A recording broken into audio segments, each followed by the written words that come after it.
జయతు జయతు దేవో దేవకీనందనోయం జయతు జయతు కృష్ణో వృష్ణివంశ ప్రదీప జయతు జయతు మేఘశ్యామలకోమలాంగో జయతు జయతు పృథ్వీ భరనాశో ముకుంద. హరి ఓం. పరమేశ్వర స్వరూపమైన సభకు నమస్కారం. ఒక క్రతువుని సంకల్పం చేసినప్పుడు అందులో పాల్గొనాలనేటటువంటి ఉత్సాహం అనేక మందికి ఉన్నప్పటికీ కూడా అది ద్రవ్యంతో ముడిపడి ఉన్నప్పుడు దాని మీద ద్రవ్యం వస్తోంది కదా అని ఆశపడకుండా రమారమిగా ఆ క్రతువు నిర్వహించడానికి ఎంత ఖర్చు అవుతుందో అంతమందికి మాత్రమే యజమానులుగా అవకాశం ఇచ్చి ఆ వచ్చినటువంటి ధనాన్ని నయా పైసలతో ఖర్చు మనం భక్తుల దగ్గర పుచ్చుకున్నాం కాబట్టి భక్తులకి తిరిగి చెప్పడం మన సాంఘిక బాధ్యత. దాని చేత వారి యందు ఒక పూనిక పెరుగుతుంది. మనం ఇచ్చినటువంటి ద్రవ్యం దుర్వినియోగం కావడం లేదు అని ఒక నమ్మకం, ఒక విశ్వాసము కలగడానికి ఈ దేవస్థానం చేస్తున్నటువంటి ప్రయత్నం గోపాలకృష్ణ గారి చిత్తశుద్ధికి నేను బహుధా శ్లాఘిస్తూ ఈశ్వరుని యొక్క కృప వారి యందు ప్రసరించి చక్కగా ఇటువంటి నిబద్ధతతో వారు ఎన్నో కార్యక్రమాలు చేసి భక్తుల యందు ఒక గొప్ప పూనికని కల్పించేటటువంటి అదృష్టము, అటువంటి అవకాశము ఈ దేవాలయమునకు కలుగుగాక అని భగవంతుణ్ణి ప్రార్థన చేస్తున్నాను. నిన్నటి రోజున మనం ఆ శమంతకమణికి సంబంధించినటువంటి ఆఖ్యానమును వివరణ చేసి ఉన్నాను. అది ఎన్ని మలుపులు తిరుగుతూ ఉంటుందో ఆ ప్రతి మలుపు వెనకాతల మనిషి తెలుసుకోవలసినటువంటి రహస్యాలు ఎన్ని ఉన్నాయో ఒక్క మణి చిట్ట చివరికి ఐశ్వర్యం అనేటటువంటిది భక్తితో కలిసిన నాడు మాత్రమే ఉపశాంతి పొందింది. అక్రూరుడి దగ్గరికి వెళ్ళిన తరువాత ఆ మణి రోజుకి 8 బారువులు పెట్టినా 80 బారువులు పెట్టినా ఎవరికి ఏ ఇబ్బంది లేకుండా హాయిగా ఉండగలిగారు. కాబట్టి ఆ స్థితిని ఆవిష్కరిస్తూ అటువంటి సన్నివేశాన్ని చూపించగలిగినటువంటి ఒక అద్భుతమైన శమంతకమణి ఉపాఖ్యానాన్ని నిన్నటి రోజున వివరణ చేసి ఉన్నాను. తదనంతరము కృష్ణ భగవానుడు బయలుదేరి ఇంద్రప్రస్థాన్ని చేరుకున్నాడు. చేరుకుని అక్కడ పాండవుల చేత సేవింపబడి కుంతీదేవి ఎప్పుడెప్పుడు చూసినా కూడా శ్రీకృష్ణ పరమాత్మని కేవలము ఏదో దేహబంధువుని చూసినట్లుగా చూడడం ఆవిడకి అలవాట్లేదు. ఆయన యందు పరమాత్మతత్వాన్ని ఆవిడ చూస్తుంటుంది. కుంతీదేవి చూసి స్తోత్రం చేస్తూ ఉంటుంది. అందుచేత కుంతీదేవి చేత, ధర్మరాజు చేత, ఇతర పాండవ ప్రముఖుల చేత స్తుతింపబడినటువంటి కృష్ణ పరమాత్మ నరనారాయణావతారముల కనుక అర్జునుని యందు ఆయనకున్నటువంటి ప్రీతి అటువంటిది. ఆయనకి సారథ్యం చేస్తూ ఉంటారు. దాని వెనకాతల ఉన్న రహస్యం వేరు. ఎత్ర యోగేశ్వర కృష్ణో ఎత్ర పార్థో ధనుర్ధర తత్ర శ్రీ విజయోభూతి ధ్రువానీతిర్మతిర్మమ. ఎక్కడైతే మన జీవన రథాన్ని నడపడానికి చోదకుడిగా, సారథిగా శ్రీకృష్ణ పరమాత్మ కూర్చుని ఉంటారో అక్కడ మనం వెనకాతల కూర్చుని మన రథాన్ని ఆయన నడిపిస్తున్నారు అని మనం నమ్మి ఆయనకి పగ్గాలు అప్పజెప్తే అటువంటి వాడికి జీవితంలో విజయం తప్ప అపజయము ఉండదు. కాబట్టి ఎప్పుడూ కృష్ణ పరమాత్మ అర్జునుడి యొక్క రథానికి సారథ్యం చేస్తూ ఉంటారు. అటువంటి మహానుభావుడు ఇంద్రప్రస్థమును చేరిన తరువాత ఒకానొకనాడు వేటకి బయలుదేరుదామన్నారు. ఇద్దరూ కలిసి వేటకి బయలుదేరారు. వేటాడారు. అనేకమైనటువంటి మృగములను వేటాడిన తరువాత డస్సిపోయారు. ఇద్దరూ కలిసి యమునా నది ఒడ్డున కూర్చున్నారు. అర్జునుడి జీవితం చాలా ఆశ్చర్యకరంగా ఉంటుంది. అందుకే భగవద్గీతలో ఒక మాట అడిగాడు, చిత్రమైన మాట ఒకటి. బహుశా అడగడం కూడా అర్జునుడికే చెల్లిందేమో అనిపిస్తుంది. పితేవ పుత్రస్య సఖేవ సఖ్యు ప్రియ ప్రియాయార్హసి దేవసోఢుం అంటాడు. నువ్వు ఈశ్వరుడవు, ఈ సమస్త బ్రహ్మాండములకు కూడా నీవే ఆదిదేవుడవు అన్న విషయం తెలియక నీతో నేను పరిహాసం ఆడాను, పరాచికం ఆడాను.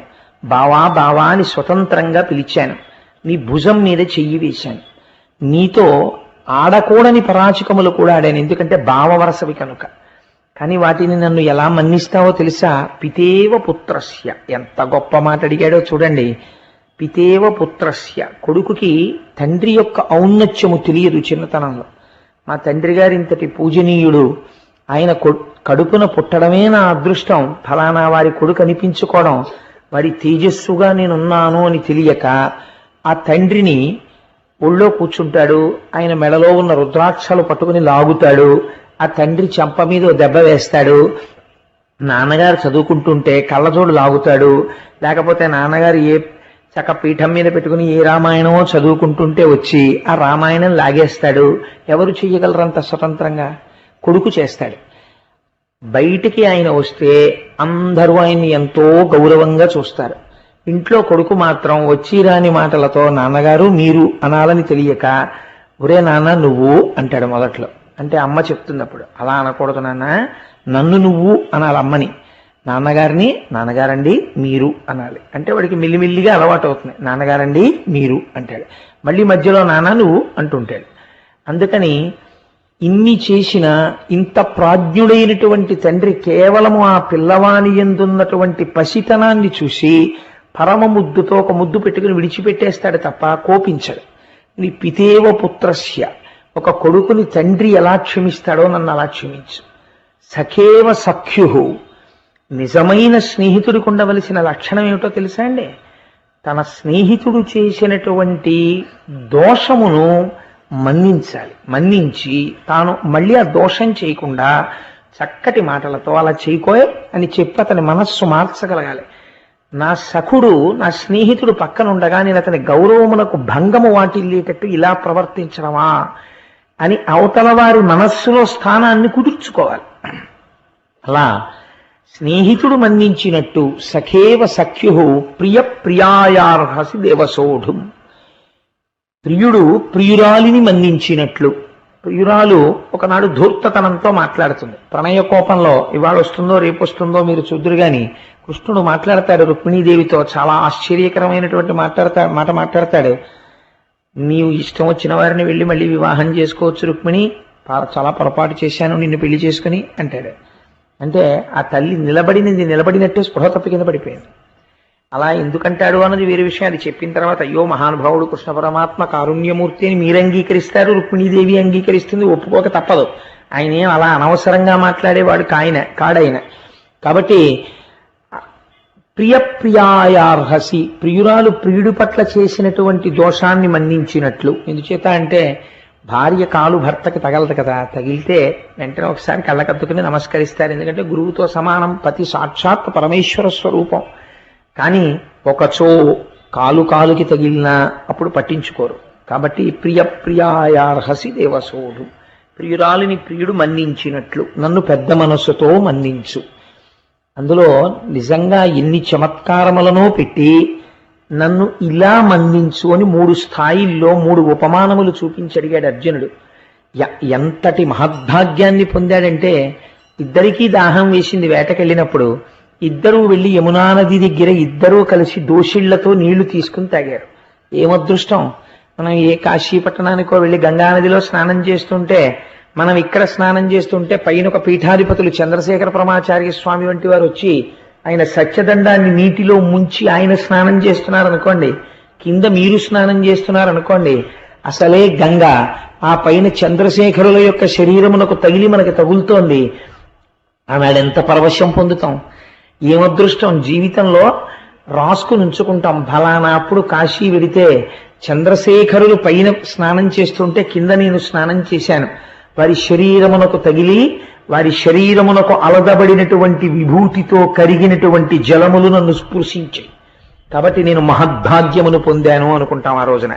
అలా యమునా నదిలో కృష్ణుడితో కలిసి దోషిళ్లతో నీళ్లు తీసుకుని తాగాడు అర్జునుడు. పొంగిపోయారు పోతన గారు. ఇద్దరూ ఒడ్డున కూర్చున్నారు. కూర్చుని అప్పటిదాకా వేటాడి అలిసిపోయారు. రథాల్లో వేసి ఆ వేటాడినటువంటి మృగములనన్నింటినీ కూడా ఇంద్రప్రస్థానికి పంపించారు. ఇలా మాట్లాడుకుంటుండగా యమునా నదిలోంచి ఒక స్త్రీ బయటికి వచ్చింది. ఆవిడ మంచి నిండు యవ్వనంలో ఉంది, మహాసౌందర్యవతి. ఆవిడ ఒడ్డున తిరుగుతుంటే అర్జునుడు వెళ్ళి పలకరించాడు. అమ్మా, నువ్వు చాలా అందగత్తెవి, మంచి యవ్వనంలో ఉన్నావు. నిన్ను చూస్తూ ఉంటే, నీ ప్రవర్తన చూస్తూ ఉంటే నువ్వు వివాహమునందు ఆసక్తిని కుదురుకొన్న దానిలా ఉన్నావు. కాబట్టి నువ్వు ఎవరిని వలచి ఈ ప్రాంతమునందు తిరుగుతున్నావో తెలియచేయవలసింది అని అంటే ఆవిడ ఒక చిత్రమైనటువంటి జవాబు చెప్పింది. నేను సూర్యనారాయణమూర్తి యొక్క కుమార్తెని, నన్ను కాళింది అంటారు. నేను ఈ యమునా నదిలో ఉంటుంటాను. నాకు నా తండ్రి నేను జన్మించినప్పుడు ఒక మాట చెప్పాడు. యమునా నది ఒడ్డున ఒక రోజున దాహం వేసి కృష్ణ పరమాత్మ దాహార్తి తీర్చుకోవడానికి వచ్చి నీరు తాగుతారు. ఆనాడు నిన్ను చూస్తారు. చూసి నిన్ను పరిణయం చేసుకుంటారు అని మా తండ్రి గారు నాకు చెప్పి ఉన్నారు. అందుచేత నేను కృష్ణుండి భర్తగా పొందడానికి ఈ ఒడ్డున తిరుగుతున్నాను అంది. వారే కృష్ణ పరమాత్మ అని చెప్పి ఆ రోజున మళ్ళీ ఇంద్రప్రస్థానికి ముందావిణ్ణి పంపించి ఆ తర్వాత ద్వారకా నగరానికి తీసుకెళ్లి కృష్ణ పరమాత్మ కాళిందిని వివాహం చేసుకున్నాడు. అందుచేత ఆయనకి ఇప్పుడు భార్యలు ఎంతమంది అయ్యారు ఇప్పటికి మనకి తెలిసి? 1 రుక్మిణి, 2 సత్యభామ, 3 జాంబవతి, 4 కాళింది. ఇప్పటికి 4 అయ్యారు. ఆ తర్వాత ఒకసారి ఆ ఖాండవవనాన్ని దహించడం కోసం అర్జునుడిని తీసుకుని వెళ్ళారు. తీసుకుని వెళ్ళి ఖాండవవన దహనం అయిపోయిన తరువాత అగ్నిహోత్రుడు సంతోషించి గాంధీవాన్ని అక్షయబాణ తూణీరాల్ని అర్జునుడికి బహూకరించాడు. కృష్ణుడు పక్కన లేకపోతే అర్జునుడికి శత్రు సంహారం చెయ్యగలిగిన ఇంత సామాగ్రి రావడం కూడా కష్టమే. తాను శత్రు సంహారం చేశాడు. శత్రు సంహారానికి అనువైన రీతిలో అర్జునుణ్ణి మలచుకున్నాడు. ఇది కృష్ణుడి యొక్క గొప్పతనం. తదనంతరమునందు ఆ మయుడనబడేటటువంటి ఒక రాక్షసుడు ఆ ఖాండవవనం దహింపబడుతుంటే రక్షింపబడ్డాడు కృష్ణార్జునుల చేత. ఆయనే మయసభని నిర్మించి పాండవులకు కానుకగా ఇచ్చాడు. ఆ మయసభలోనే దుర్యోధనుడు నీరు ఉన్నటువంటి సరోవరము అనుకుని నీరు లేని సరోవరం అనుకుని కాలు వేసి భ్రంశమును పొంది ఆ తర్వాత జరిగినటువంటి కథ మీకు తెలుసు. అది భారతంలో చాలా పతాక స్థాయి సన్నివేశానికి కారణమైంది. అది ఈ ఖాండవ వనదహనంలో తృప్తి పొందినటువంటి మయుడు నిర్మించి ఇచ్చినటువంటి సభయే మయసభ. అందుచేత అప్పటికి కాళిందీ వివాహం పూర్తయింది. ఆ తర్వాత అవంతి రాజ్యాన్ని పరిపాలిస్తుండేవారు విందాన విందులు అనబడేటటువంటి ఇద్దరు. వీళ్ళ తల్లి గారు ఒక ఆవిడ ఉండేది. ఆవిడ పేరు రాజాధిదేవి. చిత్రమైన పేరు. నేను లోకంలో ఎక్కడా వినలేదు ఈ పేరుని. రాజాధిదేవి ఆవిడ పేరు. ఆవిడ శ్రీకృష్ణుడికి మేనత్త గారు. ఆ రాజాధిదేవికి ఒక కుమార్తె ఉండేది. ఆవిడ పేరు మిత్రవింద. ఈ మిత్రవిందని ఆమె సోదరులైనటువంటి ఈ విందాన విందులు దుర్యోధనుడికి ఇచ్చి వివాహం చెయ్యాలి అని సంకల్పం చేశారు. వాళ్ళకెందుకో కౌరవులంటే ప్రీతి. కానీ కృష్ణ పరమాత్మ తన మేనత్త కూతురైనటువంటి మిత్రవిందని వివాహం చేసుకోవాలి అన్న సంకల్పంతో విందాన విందులు స్వయంవరం ప్రకటిస్తే ఆ స్వయంవర మంటపానికి చేరుకుని రాజులందరినీ కూడా పరిమార్చి ఆ స్వయంవర మంటపంలో మిత్రవిందని తన భార్యగా స్వీకరించాడు. కాబట్టి ఇప్పటికి ఎంతమంది అయ్యారు? 5. కాబట్టి ఆ తర్వాత కోసల రాజ్యాన్ని పరిపాలిస్తుండేవాడు నగ్నజిత్తు అనబడేటటువంటి రాజు. ఆయనకి ఒక కుమార్తె. ఆమె పేరు నాగ్నజితి. నగ్నజిత్తు కుమార్తె కాబట్టి ఆవిడికి నాగ్నజితి అని పిలిచారు. ఆయన ఒక చిత్రమైనటువంటి షరతు పెట్టాడు. నా కుమార్తెని ఎవరు వివాహం చేసుకోవాలనుకుంటున్నారో వారు నా దగ్గర 7 పొగరుబోతు ఎద్దులున్నాయి. ఈ 7 పొగరుబోతు ఎద్దుల్ని విడిచిపెడితే అవి కుమ్మేస్తాయి అవతలవాణ్ణి. ఈ 7 ఎద్దుల్ని కూడా పొగరనిచి ఎవరు గెలుస్తాడో అటువంటి వాడికి మాత్రమే నా కుమార్తె అయినటువంటి నాగ్నజితిని ఇచ్చి వివాహం చేస్తాను అన్నాడు. కృష్ణ పరమాత్మ ఆ కోసల రాజ్యాన్ని చేరుకుని ఈ 7 ఎద్దుల్ని కూడా వాటి పొగరనిచి ఆ 7 ఎద్దుల్ని కూడా ఓడించి వీర్యశుల్కగా ప్రకటింపబడినటువంటి ఆ నాగ్నజితిని అంటే పరాక్రమ నాగ్నజితిని తన భార్యగా స్వీకరించారు. ఆ తరువాత కేకయ దేశాన్ని పరిపాలించేటటువంటి రాజు యొక్క కుమార్తె కృష్ణ భగవానుడికి వేరొక మేనత్త. ఆవిడ పేరు శృతకీర్తి. ఆ శృతకీర్తి యొక్క చెల్లెలు, ఆ శృతకీర్తి యొక్క కుమార్తె ఆవిడ పేరు భద్ర. ఆ భద్ర అనబడేటటువంటి ఆవిడ్ని శత్రువులందరినీ పరిమార్చి ఆవిడికి చిన్నతనం నుంచి కృష్ణుడిని వివాహం చేసుకోవాలని కోరిక. ఆ భద్ర అనబడేటటువంటి కన్యని వివాహం చేసుకున్నారు. తదనంతరము మద్రరాజకుమార్తె అయినటువంటి లక్షణ అనబడేటటువంటి కన్యని వివాహం చేసుకున్నారు. అలా కృష్ణ భగవానుడికి 8 భార్యలయ్యారు.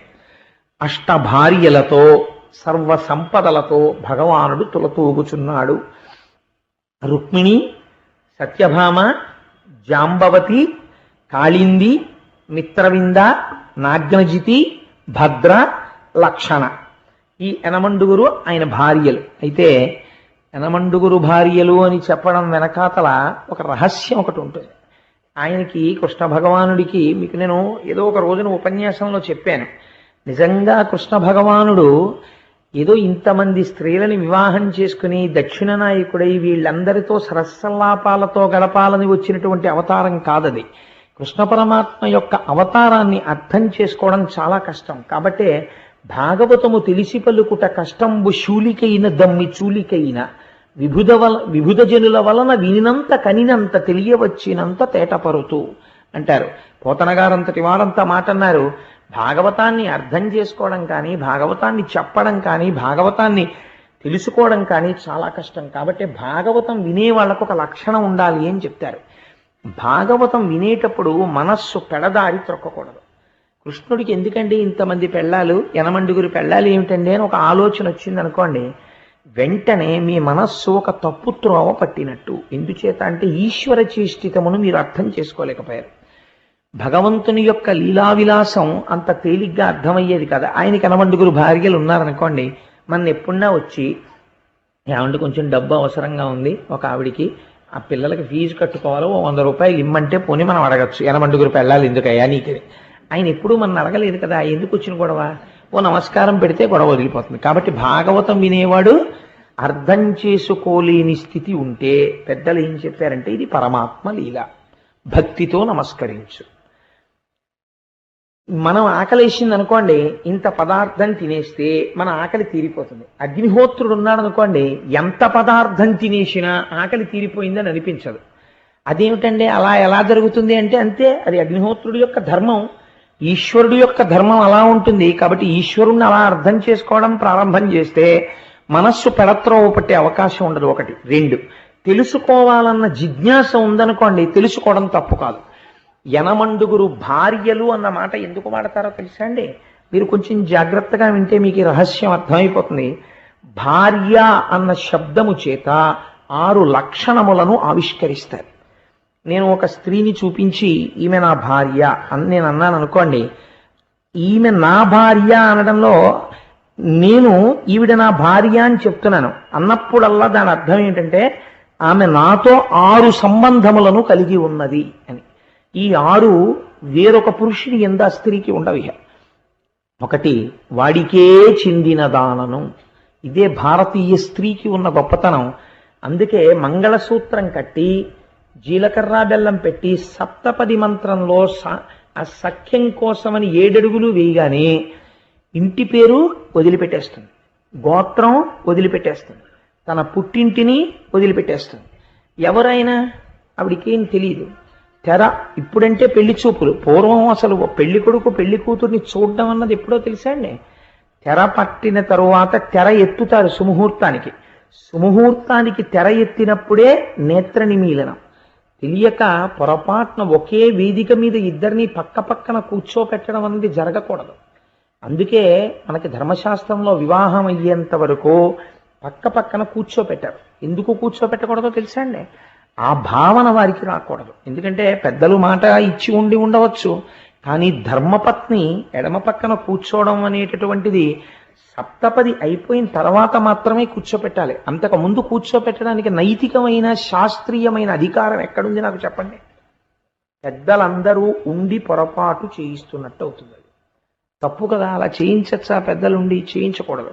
కాబట్టి ఒక పీట మీదకి ఎప్పుడు తీసుకొస్తారంటే జీలకర్ర బెల్లం పెట్టేసిన తర్వాత మంగళసూత్రధారణం అయిపోయిన తర్వాత తీసుకొచ్చి అప్పుడు కూర్చోపెడతారు ఎడం పక్కన. అప్పటి వరకు కూర్చోపెట్టారు స్త్రీని. మీకు భార్య అంటే 6 లక్షణములు ఉంటాయని చెప్పాను. ఇది మొదటి దాంట్లోంచి నేను వెడుతున్నాను. వాడికే చెందిన దానను. ఇప్పుడు ఆమె ఏమంటుంది అడిగితే, నేను కోటేశ్వరారి భార్యనండి అంటుంది నా భార్యని పలకరించినప్పుడు. కాబట్టి ఆయన కొరకని 3 ఇంటిని విడిచిపెట్టింది. ఇంటి పేరు విడిచిపెట్టింది, గోత్రం విడిచిపెట్టింది, తన వారిని వదిలి ఈయనతో వచ్చేసింది. వాడి చేతనే రక్షింపబడుట. పరపురుషులు ఎవరో వచ్చి తనని రక్షించాలనో, రక్షణ అంటే పోషణ కూడా.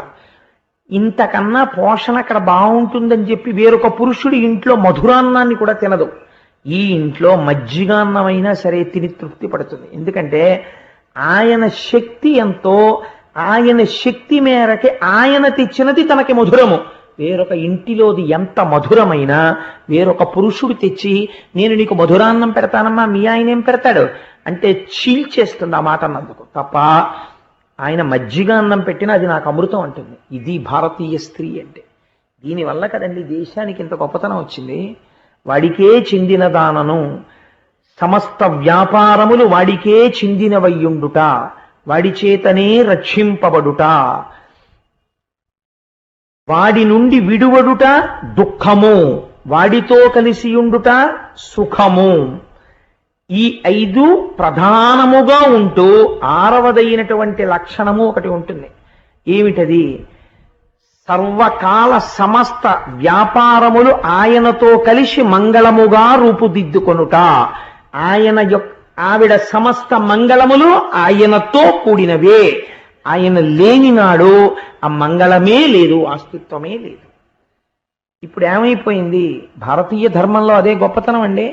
తన కడుపున పుట్టిన కూతురే ఉండొచ్చు, భార్య పక్కన లేకపోతే కన్యాదానం చేయడానికి అర్హత లేదు. తన కడుపున పుట్టిన కూతురే ఉండొచ్చు, భర్త లేకపోతే కనీసం ఆవిడ గబగబా ముందుకు కూడా రాదు. ఇప్పుడు ఏమైంది? 6 లక్షణములు భార్యకి భర్త యందు ఉంటాయి. ఇప్పుడు భార్య ఏమైంది? తన మంగళత్వమునంతటినీ కూడా భర్త యందు నిక్షేపించింది. ఇది తాళి కట్టేటటువంటి వాడు తెలుసుకోవాలి. నా కోసం ఒక స్త్రీ చేస్తున్న మహాత్యాగం, కాబట్టి నేను ఎంత గౌరవంగా చూడాలి ఈ వస్తువుని. ప్రపంచంలో నా ఊపిరి ఉన్నంత కాలం నేను ఎంత భద్రంగా ఎంత ప్రేమతో నా భార్యని చూసుకోవాలి అన్నది పురుషుడు తెలుసుకోవాలి వివాహానికి ముందు. ఎప్పుడో 60 ఏళ్ళు వచ్చిన తర్వాత ఓపికంతా ఉడిగిపోయిన తర్వాత ఇప్పుడు తెలిసిందండి భార్య అంటే ఏమిటో అంటే, అప్పటికి నీతో ఆవిడ చిత్రవధలన్నీ అనుభవించేసింది, ఇంకెందుకు నువ్వు తెలుసుకుంటే ఎంత, తెలుసుకోకపోతే ఎంత.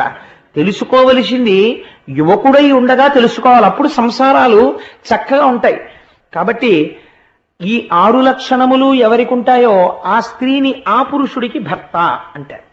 ఇప్పుడు చూడండి, ఈ 6 లక్షణములు ఉండడం చేతనే కదలిక, శోభ, శుభము ఇవి జరుగుతాయి.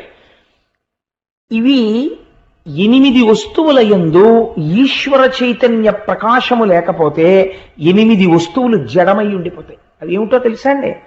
8 రకాలుగా ప్రకృతి భాషిస్తూ ఉంటుంది.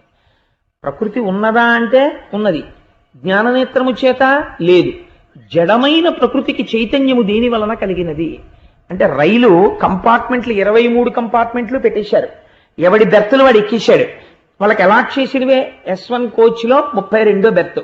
వాడు ఎక్కాడు, పడుకున్నాడు, హాయిగా నిద్రపోతున్నాడు. అమ్మయ్య తిరుపతి వెళ్ళిపోతున్నాం అనుకున్నాడు. మంచి నిద్రలో ఉన్నాడు. తెల్లవారి నిద్ర లేచాడు. నాకు ఒకసారి అయింది ఇలాంటిది, విచిత్రమైనటువంటి విషయం.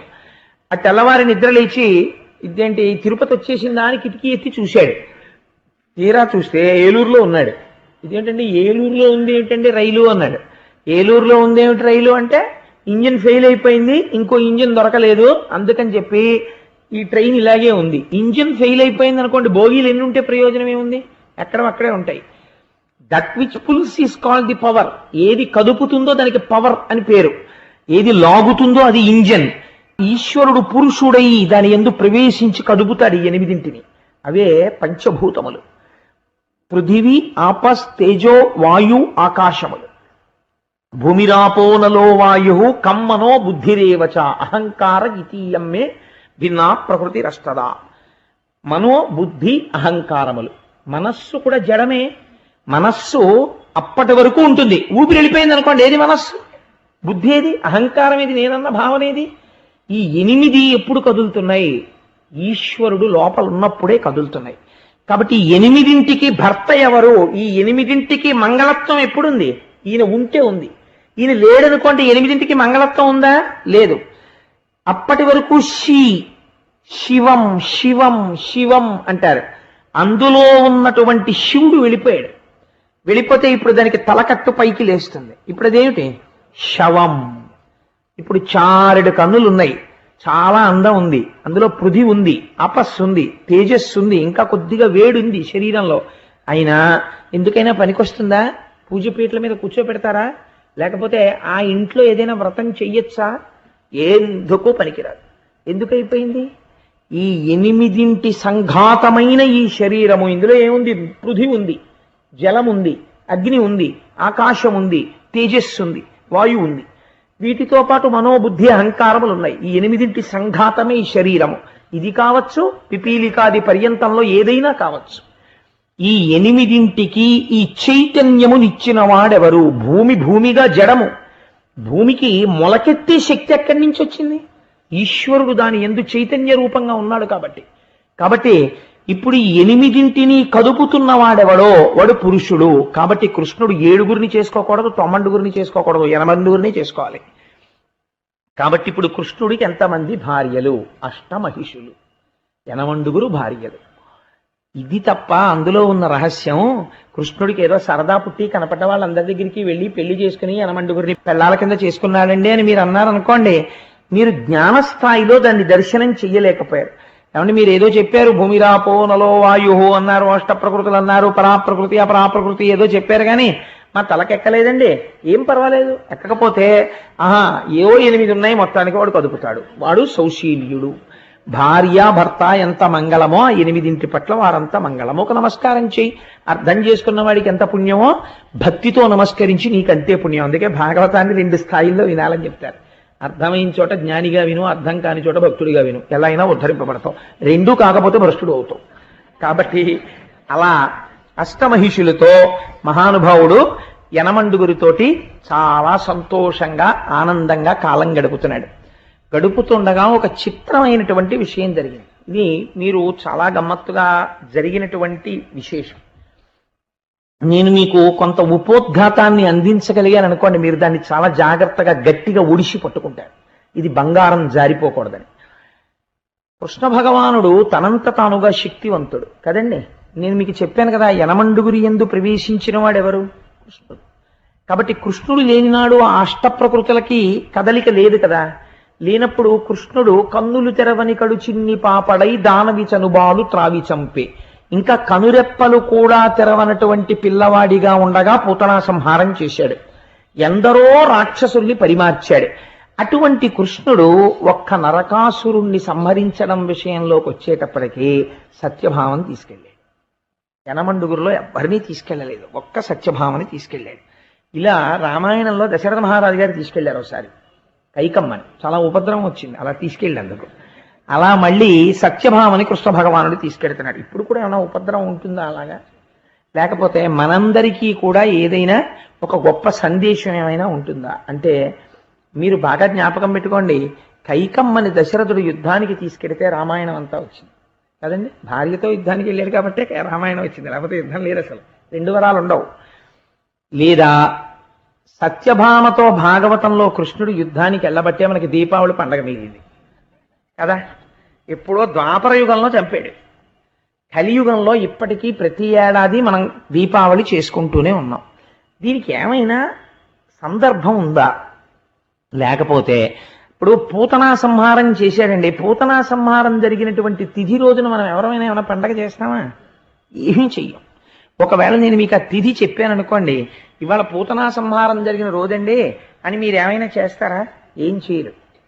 లేకపోతే శకటాసుర భంజనం జరిగినటువంటి రోజు చెప్పాను అనుకోండి, చాలా తేలిక చెప్పేయడం. ఎందుకంటే కృష్ణుడి యొక్క జన్మతిథి చూసుకుని అక్కడి నుంచి రోజులు ఎక్కడితే చెప్పేయచ్చు. కానీ మీరు చేస్తారా? చేయరు. కానీ ఆనాటి నుంచి ఈనాటి వరకు దీపావళి చేసేవాళ్ళు ఎవరో తెలుసా అండి? దేవతలు చేస్తారు. కాబట్టి మనం చేస్తాం. ఒక్క నరకాసురుడి విషయంలో ఎందుకు అలా దీపావళి చేస్తారు? దీపావళి అంటే ఏమిటి అసలు? ఇవాళంటే మనం దీపావళి అంటే ఏం చెప్తామంటే బాణసంచ మ్రోగించుట. ఆవళి అన్న శబ్దాన్ని ఎక్కడ ప్రయోగించినా వరుస అని అర్థం. దీపావళి అంటే దీపముల వరుస అని అర్థం. అంటే ఒక దీపం పెట్టడం కాదు, చాలా దీపాలు పెట్టాలి అని. అనేక దీపాలు వెలిగిస్తాం, అందుకని వరసలుగా దీపాలు కనపడతాయి కాబట్టి దీపావళి. కానీ అలా ఎందుకు చేశారు? దీపాలు వెలిగించడానికి నరకాసురుడు చచ్చిపోవడానికి ఏమైనా సంబంధం ఉందా? నరకాసురుడి కన్నా చాలా ఘోరమైన రాక్షసుడు ఎవరండి అసలు? రావణాసురుడు. రావణాసురుడు చచ్చిపోయిన రోజున దీపాలు వెలిగించట్లేదే మీరు? మరి నరకాసురుడు చచ్చిపోయిన రోజున దీపాలు ఎందుకు వెలిగిస్తున్నారు? ఏమైనా సందర్భం ఉండి వెలిగిస్తున్నారా? సందర్భం తెలియక వెలిగిస్తున్నారా? లేకపోతే అసలు అలా వెలిగించకపోయినా పర్వాలేదా? అయితే వెలిగిస్తే ఏమైనా జరుగుతుందా? సత్యభావం వెళ్ళడం వెనక అసలు ఏమైనా రహస్యం ఉందా?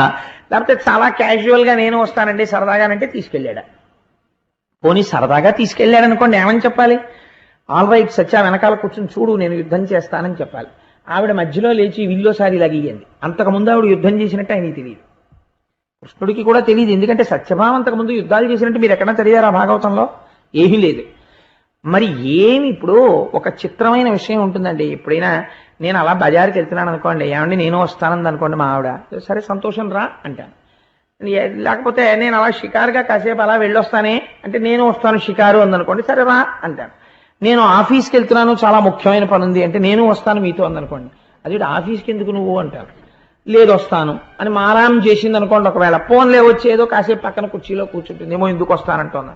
తీరా వెళ్ళిన తర్వాత నేను రాస్తాను ఫైల్ ఇలా ఇవ్వండి అందనుకోండి, పంపలాడిపోతాయి. నువ్వు రాయడం ఏంటి ఫైలు, నువ్వు అలా రాయకూడదు, ఆఫీసులో నేనే రాయాలంతే, నాకు ఇచ్చింది ఉద్యోగం అందుకు అంటాను కదా.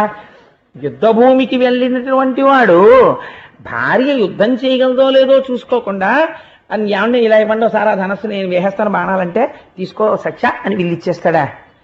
అప్పుడు వేయలేకపోతే బాణం ఏమవుతుంది? ఎదిరి బాణాలు ఎవరి మీద పడిపోతాయి? భార్య మీద పడిపోతాయి. అప్పుడు భార్యకి ఏమైనా అయితే కృష్ణుని ఏమంటారు రేపు పొద్దున్న లోకంలో? మరి ఎందుకు ఇచ్చాడు సత్యభామకి వీళ్ళు అంటే చాలా క్యాజువల్గా ఏమీ తెలియకుండా చాలా సరదాగా అటువంటి యుద్ధరంగంలో అంత తేలిక పరాచికం ఆడగలిగినంత పురుషుడా కృష్ణుడు?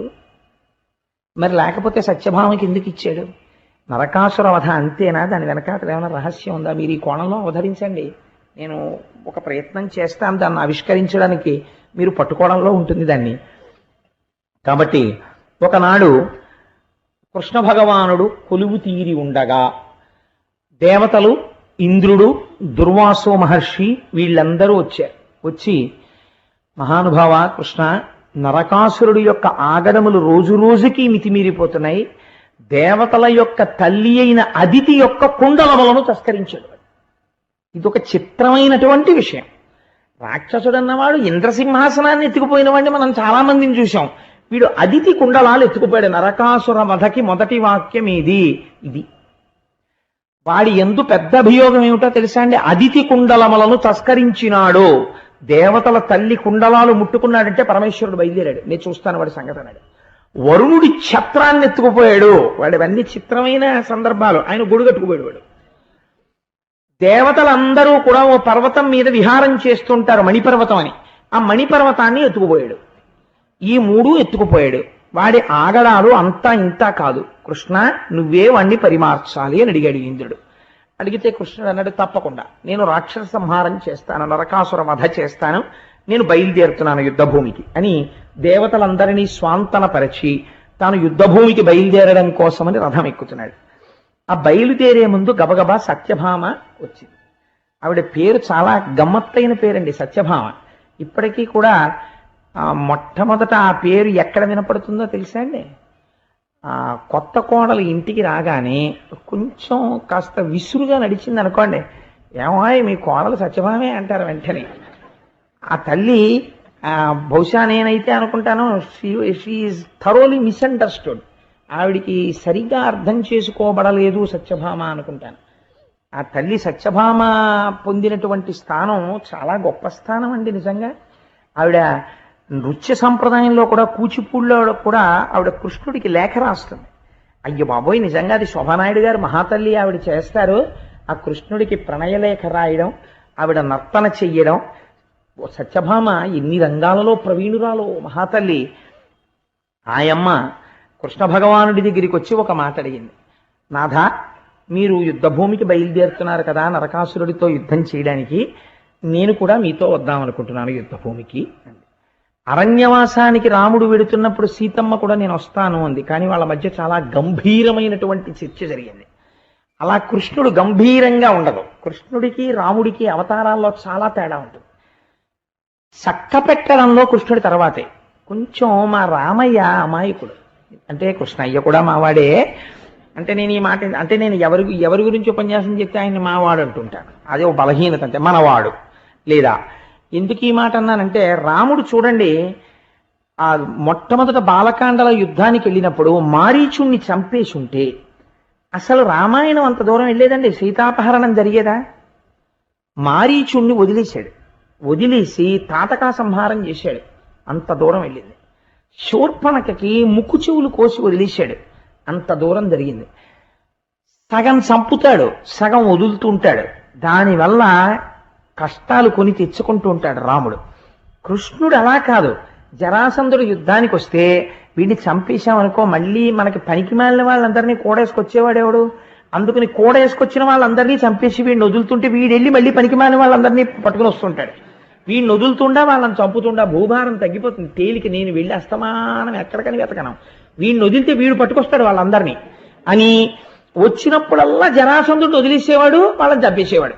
ఈ వెర్రేడి తెలియక 17 మాటలు వచ్చాడు అక్షౌహిణీని పట్టుకుని, వచ్చినప్పుడు అలా చంపాడు. కురుక్షేత్రం జరగడానికి ముందరే అంచెలంచెల మీద చాలా మందిని తీసేసాడు ఆయన. అసలు నిజంగా తీలేదనుకోండి కృష్ణావతారం వీళ్ళందరూ కూడా ఎవరి పక్కన చేరుతారో తెలుసా అండి? దుర్యోధనుడి పక్కన చేరుతారు. కురుక్షేత్రంలో ఎంత కష్టమై ఉండేదో పాండవులకి నిగ్రహించడం. అందుకే పుట్టింది మొదలు అదే పని మీద ఉన్నాడు ఆయన. చక్కగా చక్కబెట్టుకు వచ్చేసాడు. అటువంటి వాడు యుద్ధానికి బయలుదేరుతుంటే సత్యభామ వచ్చి నేను వస్తానని. నేను ఇందాక అన్నాను కదా, రాముడు గంభీరంగా ఉంటాడు, కృష్ణుడు అలా గంభీరంగా ఉండడు, చమత్కారంగా ఉంటాడు. చమత్కారంగా మాట్లాడతాడు. తను చేస్తున్నది ఏమిటో అవతల వాళ్ళకి అర్థం చేసుకోవడం చాలా కష్టం. గంభీరంగా ఉండేవాడును గోపాలకృష్ణ గారిలా ఉండేవాడు దొరికిపోతాడండి. ఎందుకంటే లోపల ఏమి ఉండదు. ఓ ఆ ప్రశ్న ఆయనే, జవాబు ఆయనే.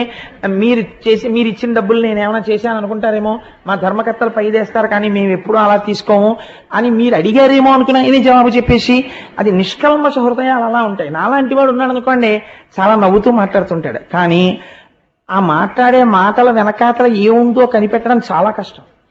వాడు ఏమన్నా అన్నాడా అంటే అన్నట్టు అనిపించదు, అనలేదా అంటే అనలేదని తేలిగ్గా తీసుకోవడానికి ఉండదు. అంతగా గమ్మత్తుగా ఉంటుంది. ఎవరైనా వచ్చి బాగున్నారా, నమస్కారం అండి అన్నారు అనుకోండి, అబ్బో చాలా గొప్ప మాయ మీద అన్నాడు అనుకోండి, ప్రశంసించినట్ట తెగడినట్ట ఏమంటున్నట్టు అలా ఉంటుంది కృష్ణతత్వం. ఆయన్ని పట్టుకోవడం చాలా కష్టం కృష్ణావతారంలో. కాబట్టే ఒక్కటే కాషనాడు రహించాడు పెద్దవాడు. ఏమన్నారంటే, ఒరే కృష్ణుళ్ళ ఎప్పుడూ చేయకన్నా, కృష్ణుడు చెప్పింది చేసి చాలా. చెప్పేటప్పుడు స్పష్టంగా ఉంటాడు, అరమరిక ఉండదు. జగదాచార్యుడిగా నువ్వు ఇలా చెయ్యి అని చెప్తాడు. ఆయన చేసిన దాంట్లో మీరు అర్థం చేసుకున్నారా 1000 మెట్లు ఎక్కేస్తారు, ఒకేసారి నిచ్చెన ఎక్కుతారు. అర్థం అవడంలో తేడా వచ్చి ఆచరణలో పెట్టారా మొత్తానికి పోల్ మీద ఫ్యూజ్ కాలిపోతుంది. అందుకని ఆయన విషయంలో ఆయన చేష్టితములను చాలా జాగ్రత్తగా అర్థం చేసుకోవాలి. నేను అందుకని రామాయణాన్ని భాగవతాన్ని ఒకసారి పక్కన పెట్టి సరిపోల్చే ప్రయత్నం చేశాను. చూడండి, ఇప్పుడు సత్యభామ వచ్చి కృష్ణ నేను మీతో యుద్ధానికి వస్తాను అంది. అంటే ఆయన అంటాడు, సత్యభామ యుద్ధం అంటే ఏమిటో అది కూడా సరదాగా ఉంటుంది అనుకుంటున్నావు, రోజు నాతో ప్రణయ కేళీ విలాసాల్లో తేలియాడుతూ ఇది కూడా ఏదో ఉద్యానవనంలో విహరించడం అనుకుంటున్నావేమో. యుద్ధ భూమి అంటే ఎలా ఉంటుందో తెలుసా? సమద పుష్పంధయ జంకారములు కావు భీషణ కుంభేంద్ర బృంహితములు. అక్కడ తుమ్మెదల జంకారాలు వినపడవు. బ్రహ్మాండమైనటువంటి ఏనుగులు తొండములనెత్తి ఘీంకారములు చేస్తుంటాయి, అవి వినపడుతుంటాయి. వాయు నిర్గత పద్మ వనరేణువులు కావు తురగ రింకాముకోద్ధుతరజము. అక్కడ పద్మముల మించి వచ్చేటటువంటి పుప్పుడుతో కూడిన గాలి రాదు. శరవేగంతో పరిగెత్తే గుర్రాలు యుద్ధభూమిలో వెళ్ళిపోతుంటే వాటి డెక్కల మించి పైకి రేగినటువంటి ధూళి వచ్చి మీద పడుతుంది. అక్కడ సరోవరాల మించి వచ్చేటటువంటి చల్లటి గాలి రాదు. శత్రువులు విడిచిపెట్టినటువంటి బాణ పరంపరలు వచ్చి మీద పడిపోతాయి. పైగా అక్కడ కలహంసలు మొదలైనటువంటి పక్షులతో కూడిన సరోవరాలు ఉంటాయని నువ్వు అనుకుంటున్నావేమో. భయంకరమైనటువంటి శత్రువులు రాక్షసులతో కూడినటువంటి యుద్ధభూమి అయి ఉంటుంది. కాబట్టి అక్కడ నువ్వు సంతోషించడానికి, అబ్బా తామర పువ్వు ఎంత బాగుందో అనండి, ఆ కలువ పువ్వు ఎంత బాగుందో అనండి, లేకపోతే ఆ కల్హార పుష్పం ఎంత బాగుందో అనండి అని చూడ్డానికి పూలతోట కాదు. ఒకడు ముళ్ళగ తట్టుకుంటాడు, ఒకడు శూలం పట్టుకుంటాడు, ఒకడు పరిగ పట్టుకుంటాడు, నెత్తుటితో తడిసిపోయి ఉంటుంది, మాంసంతో అంటుకుని ఉంటుంది, ఒకడు విసురుతుంటాడు. ఎక్కడ చూసినా అరుపులు కేకలు. యుద్ధభూమి అంటే ఏమనుకుంటున్నావో, యుద్ధానికి వస్తానంటున్నావేంటి? అందుకని నువ్వు నేను పెడుతున్నాను కదా అని చెప్పేసి అయ్యో పాపమ్మ ఆయన ఒక్కరు పెడుతున్నారు సాయం చేద్దాం వద్దాం అనుకుంటున్నావేమో. నువ్వేమీ అలా కంగారు పడకు. కన్యా నీవేడా, నువ్వు ఆడపిల్లవి, నువ్వెక్కడ యుద్ధం ఎక్కడ? అందుకని రణరంగగమనమేడ, యుద్ధభూమి ఎక్కడ?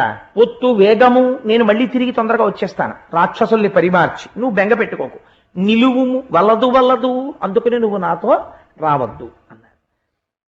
అన్న తర్వాత కృష్ణ పరమాత్మ బయలుదేరబోతుంటే సత్యభామ యొక్క గొప్పతనం అంతా ఇక్కడుంది. ఆవిడ ఇంకమ్మ తల్లిలా గంభీరంగా మాట్లాడలేదు. ఆవిడేం చేసిందంటే గబగబా వచ్చి, నేను అబద్ధం చెప్పాననుకుంటే మీరు పోతన గారి దశమస్కంధంలో ఉత్తరాఖండం చూసుకోండి, ఉత్తర భాగం, ఆయన చెయ్యి పట్టుకొని అలవోకగా చక్క ఆయన భుజం మీద గడ్డం ఆంచి ఆయన చెవిలోకి మాత్రమే వినపడేటట్టుగా ఎంతో ప్రియంగా ఒక చక్కటి మాట చెప్పింది. ఆ సత్యభామ ఆయన దగ్గరకు వచ్చి ఆయన భుజం మీద గడ్డం పెట్టి వాలి, దానవులైననేమి, ఆ యుద్ధ భూమిలో ఉండేవాళ్ళు రాక్షసులే అనుకో, మరి దైత్య సమూహములైననేమి, అక్కడ దైత్య సమూహాలే ఉన్నాయనుకో, నాకేం భయమయ్యా, నీ మానిత బాహు దుర్గముల మాటననుండగనేమి శంక, నీ యొక్క భుజములనబడేటటువంటి దుర్గముల చాటున నేనుంటాను, నీ భుజాల వెనకాతల నేనుంటే నన్నెవరేం చేస్తారు, నీతో నరుదింతునంచు, కాబట్టి నాకు నీతో వచ్చి యుద్ధం చూడాలనుందయ్యా, నీ మీద నాకున్న నమ్మకం అటువంటిది. కాబట్టి కరదోయజముల్ ముకుళించి, ఆ రెండు చేతులు పద్మాలు ముకుళించినట్టుగా ఇలా నమస్కారం చేసి ప్రార్థన చేసిందిట, నేను వస్తానండి మీతోటి అని. మృక్యనం మానిని, నమస్కారం చేసి తన్ను భర్త బహుమాన పురస్సర దృష్టి చూడగన్, ఇంత ప్రియంగా మాట్లాడినటువంటి భార్యని కాదనలేనంత బలహీనత భర్త యందు ప్రవేశపెట్టి, అయ్యో ఇలా బతిమాలేస్తుంటే ఏం కాదనగలనని ఇంకా కాదనలేని స్థితికి కృష్ణుడొచ్చి ప్రియంగా తన వంక చూసేటట్టుగా కృష్ణుణ్ణి మార్చినదైన సత్యభామ నిలబడి ఉన్నది. కాబట్టి ఆవిడ ఎటువంటి చతురత కలిగినటువంటి స్త్రీయో చూడండి. సరే, ఇద్దరు గరుత్మంతుణ్ణి అధిరోహించారు, రమ్మన్నారు స్వామి. ఇద్దరు బయలుదేరారు, యుద్ధ భూమికి వెళ్ళారు. ప్రాగ్జ్యోతిషపురము అని ఆ ఊరి పేరు కూడా చాలా గమ్మత్తుగా ఉంటుంది. ఆ ప్రాగ్జ్యోతిషపురానికి చేరుకున్నారు. అక్కడ నరకాసురుడు పరిపాలన చేస్తున్నాడు. ఆ నరకాసురుడికి నమ్మిన బంట్లు వంటి వారు ముగ్గురు ఉన్నారు. ఒకడు మురాసురుడు, ఒకడు నిశుంభుడు, ఒకడు హయగ్రీవుడు. హయగ్రీవుడు అంటే నేను లక్ష్మీ హయగ్రీవ అవతారం గురించి చెప్పట్లేదు, రాక్షసుడు హయగ్రీవుడు. వీళ్ళు ముగ్గురు వాడికి నమ్మిన బంట్లు.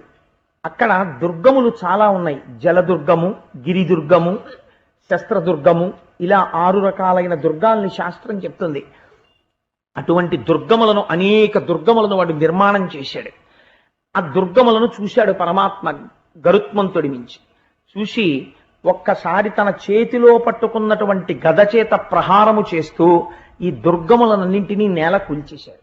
తన చక్ర ప్రయోగం చేత కొన్నింటిని కూల్చేశారు, తన ఖడ్గధారల చేత కొన్నింటిని కూల్చేశారు.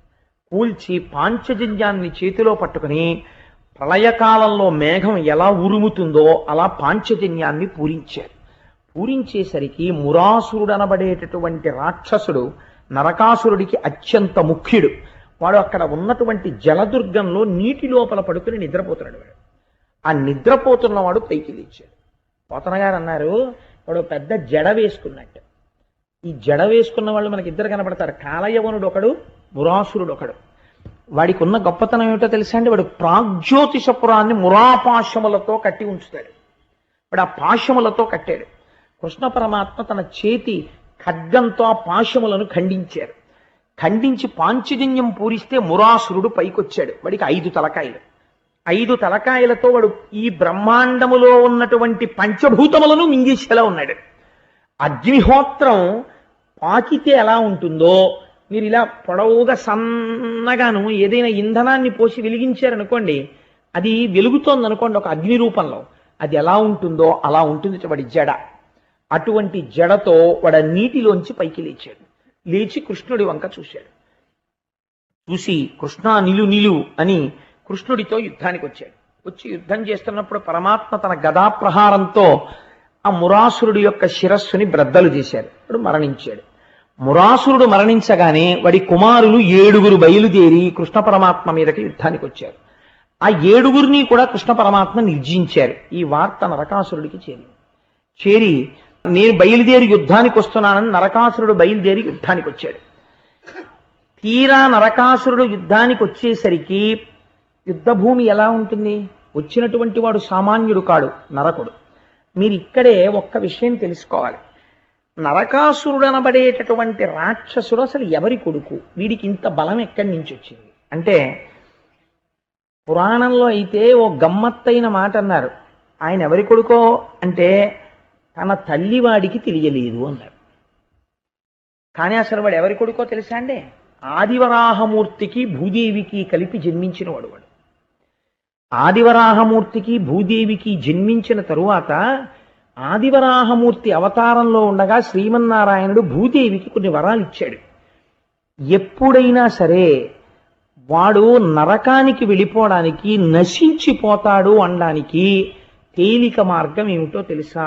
ఇంట ఉన్నవాళ్ళు సుఖపడని రోజులు ఎప్పుడు వస్తాయంటే, భూమి మీద ఏదైనా నిర్మాణము చేసేటప్పుడు శంకుస్థాపన చేసి భూమి పూజ చెయ్యకుండా కానీ కడితే ఆ ఇంట ఉన్న వారికి సుఖశాంతులు ఉండవు, నీకు వరం ఇస్తున్నానన్నాడు ఆయన. అప్పుడే భూమి కొన్ని వస్తువుల పేర్లు చెప్పి, వీటిని భూమి మీద ఎవడు పెడతాడో ఆచ్ఛాదన లేకుండా, అంటే కింద ఏదైనా వెయ్యకుండా పెడితే వాడికి ఆ వస్తువు యొక్క అనుగ్రహము లభించకుండుగాక, వాడి ఐశ్వర్యము తొలగిపోవుగాక అని వరం అడిగింది. ఆ వస్తువుల పేర్లు అంటే, నేను ఇప్పుడు ఈ విషయాలు ఎక్కడి నుంచి అనుసంధానం చేస్తున్నానంటే భాగవతాంతర్గతం కాదు, దేవీ భాగవతంలోంచి అనుసంధానం చేస్తున్నాను. అందులో మీరు బాగా జ్ఞాపకం పెట్టుకోవలసిన వస్తువు ఒకటి ఉంది. చాలా మంది పిల్లలకి చదువు రావట్లేదు అంటుంటారు. భూదేవి వరం ఏమిటో తెలుసా అండి? కూర్చుని చదివేటప్పుడు పుస్తకాన్ని నేల మీద పెట్టకూడదు. పుస్తకాన్ని నేల మీద పెట్టి వెళ్ళిపోతే, అందుకే ఒక అలవాటు చేసుకోవాలి. ఏదో ఒక ప్లాంక్ లాంటిది వేసుకుని చదువుకుంటూ గభాలను లేవవలసి వస్తే ప్లాంక్తో పాటు కింద పెట్టాలి తప్ప, పుస్తకాన్ని కింద పెట్టేసే అలవాటు అయిందనుకోండి, వాళ్ళ యందు బుద్ధి శక్తి ప్రచోదనం అవ్వదు. ఒకవేళ వాడు ఎంత తెలివైన వాడైనా కీలకమైన సమయంలో పరీక్ష యందు వాడికి సరస్వతి అనుగ్రహం కలగదు. పుస్తకాన్ని నేల పెట్టిన వాడికి సరస్వతీ కటాక్షం ఉండరాదు. శంఖమును నేల మీద ఎవడు పెడతాడో వాడి ఇంట మంగళం ఉండరాదు. ఎవడు తులసిని పువ్వుల్ని నేల మీద పెడతాడో వాడి ఇంట పూజలు దేవతలు స్వీకరించరాదు. శివలింగమును నేల మీద ఎవడు పెడతాడో అటువంటి వాడి ఇంట దేవతలు నివసించరాదు. భూదేవి వరాలు అడిగింది. ఇవి యథార్థంగా ఎవరు తెలుసుకోవాలో తెలుసా అండి?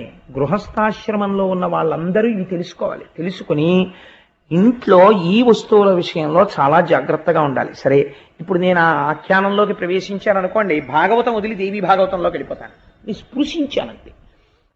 ఎప్పుడైనా దేవీ భాగవతం చెప్పినప్పుడు మీకు దాని వివరాన్ని పూర్తిగా అందచేసే ప్రయత్నం చేస్తాను. కాబట్టి నేను తరచూ ఒక విషయం చూస్తుంటాను, మీరు మరోలా అనుకోకండి, మీకు ప్రయోజనకరమైన విషయం కాబట్టి నేను చెప్తాను.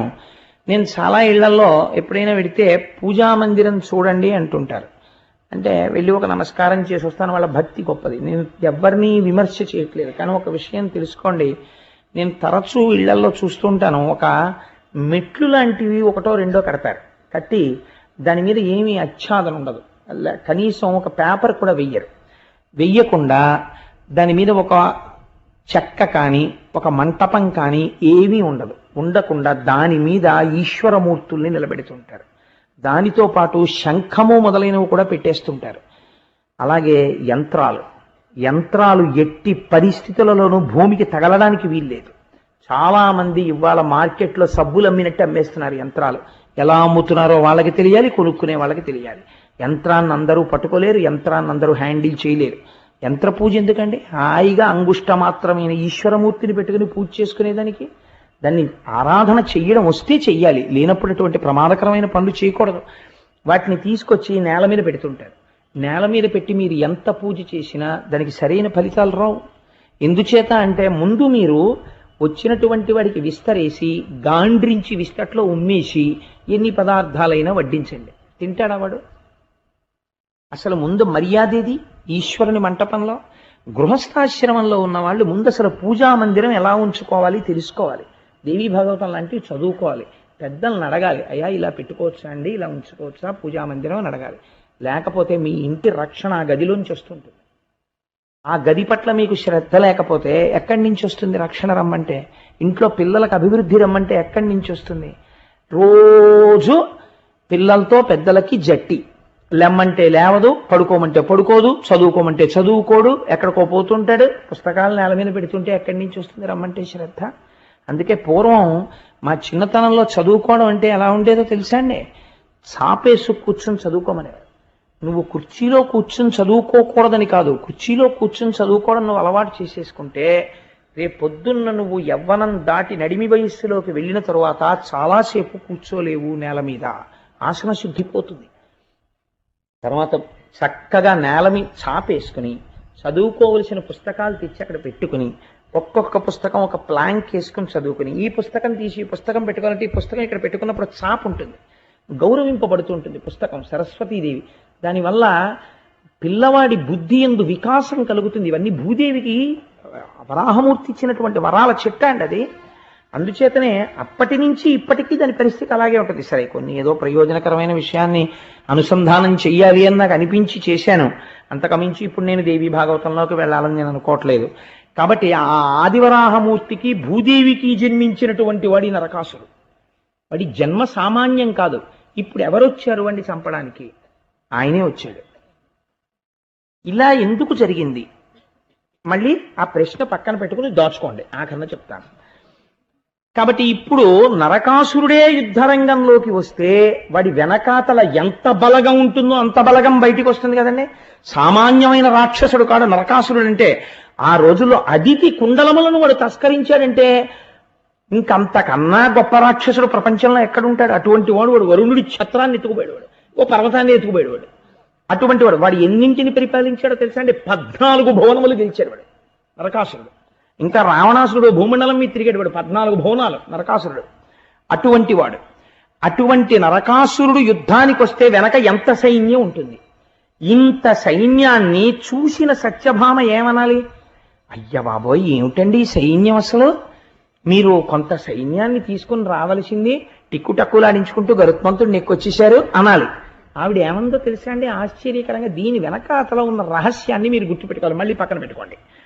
కాబట్టి ఇప్పుడు ఆవిడంది, ఏమండి నేను యుద్ధం చేద్దాం అనుకుంటున్నానండి. ఇందాక యుద్ధ భూమికి వస్తానండి, ఇప్పుడు ఏమండి నాకు యుద్ధం చేద్దాం అనిపిస్తోందండి అని గభాలను లేచి, ఇప్పటిదాకా ఎక్కడుంది? మీ భుజములనబడేటటువంటి దుర్గముల మాటును ఉంటానంది, వెనకాల కూర్చుంది. ఇప్పుడేం చేసింది? గభాలను లేచి ముందుకొస్తోంది. పోతన గారు పొంగిపోయారు సత్యభామ దర్శనం.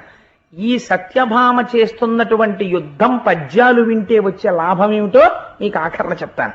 అందుకునంత వర్ణన చేశారు పోతన గారే, అమాయకుడై వర్ణన చేయలేదు. వేణింజొల్లెము వెట్టి సంఘటిత నీవీబంధయై భూషణ శ్రేణిందాల్చి ముఖేందు మండల మరీచీజాల ముల్వల్వగా పాణిం పయ్యద చక్కగా తురిమి శుంభద్వీర సంరంభయై ఎనీలోచన లేచి నిల్చతన ప్రాణేశాగ్రభాగంబునన్. గభాలన లేచిందిట, తన భర్త ముందుకొచ్చి నిలబడిందిట. ప్రాణేశాగ్రభాగంబునన్, ఇప్పటి వరకు వెనకాతలకు వచ్చింది, ఇప్పుడు ముందుకొచ్చి నిలబడింది. ఎలా నిలబడిందిట? ఆ నిలబడగానే వేణుంజొల్లము వెట్టి పెద్ద జడ. అసలు సత్యభామ అనగానే మనందరికీ గుర్తొచ్చేది ఏమిటంటే ఆ జడ. కాబట్టి ఆ జడను ఒక్కసారి తీసుకుని ఇలా ఇలా ఇలా ఇలా ముడి వేసేసుకుని గట్టిగా ఇలా ముడేసేసుకుంది, ఇంకా కదలకుండా. పెద్ద జడ కదండి మరి, త్రాచుపాములాగా. పోతన గారు ఒక లైవ్ టెలికాస్ట్ ఇస్తారు, శబ్ద చిత్రీకరణ. వేణింజొల్లము వెట్టి సంఘటిత తనివీబంధయై భూషణ శ్రేణిందాల్చి.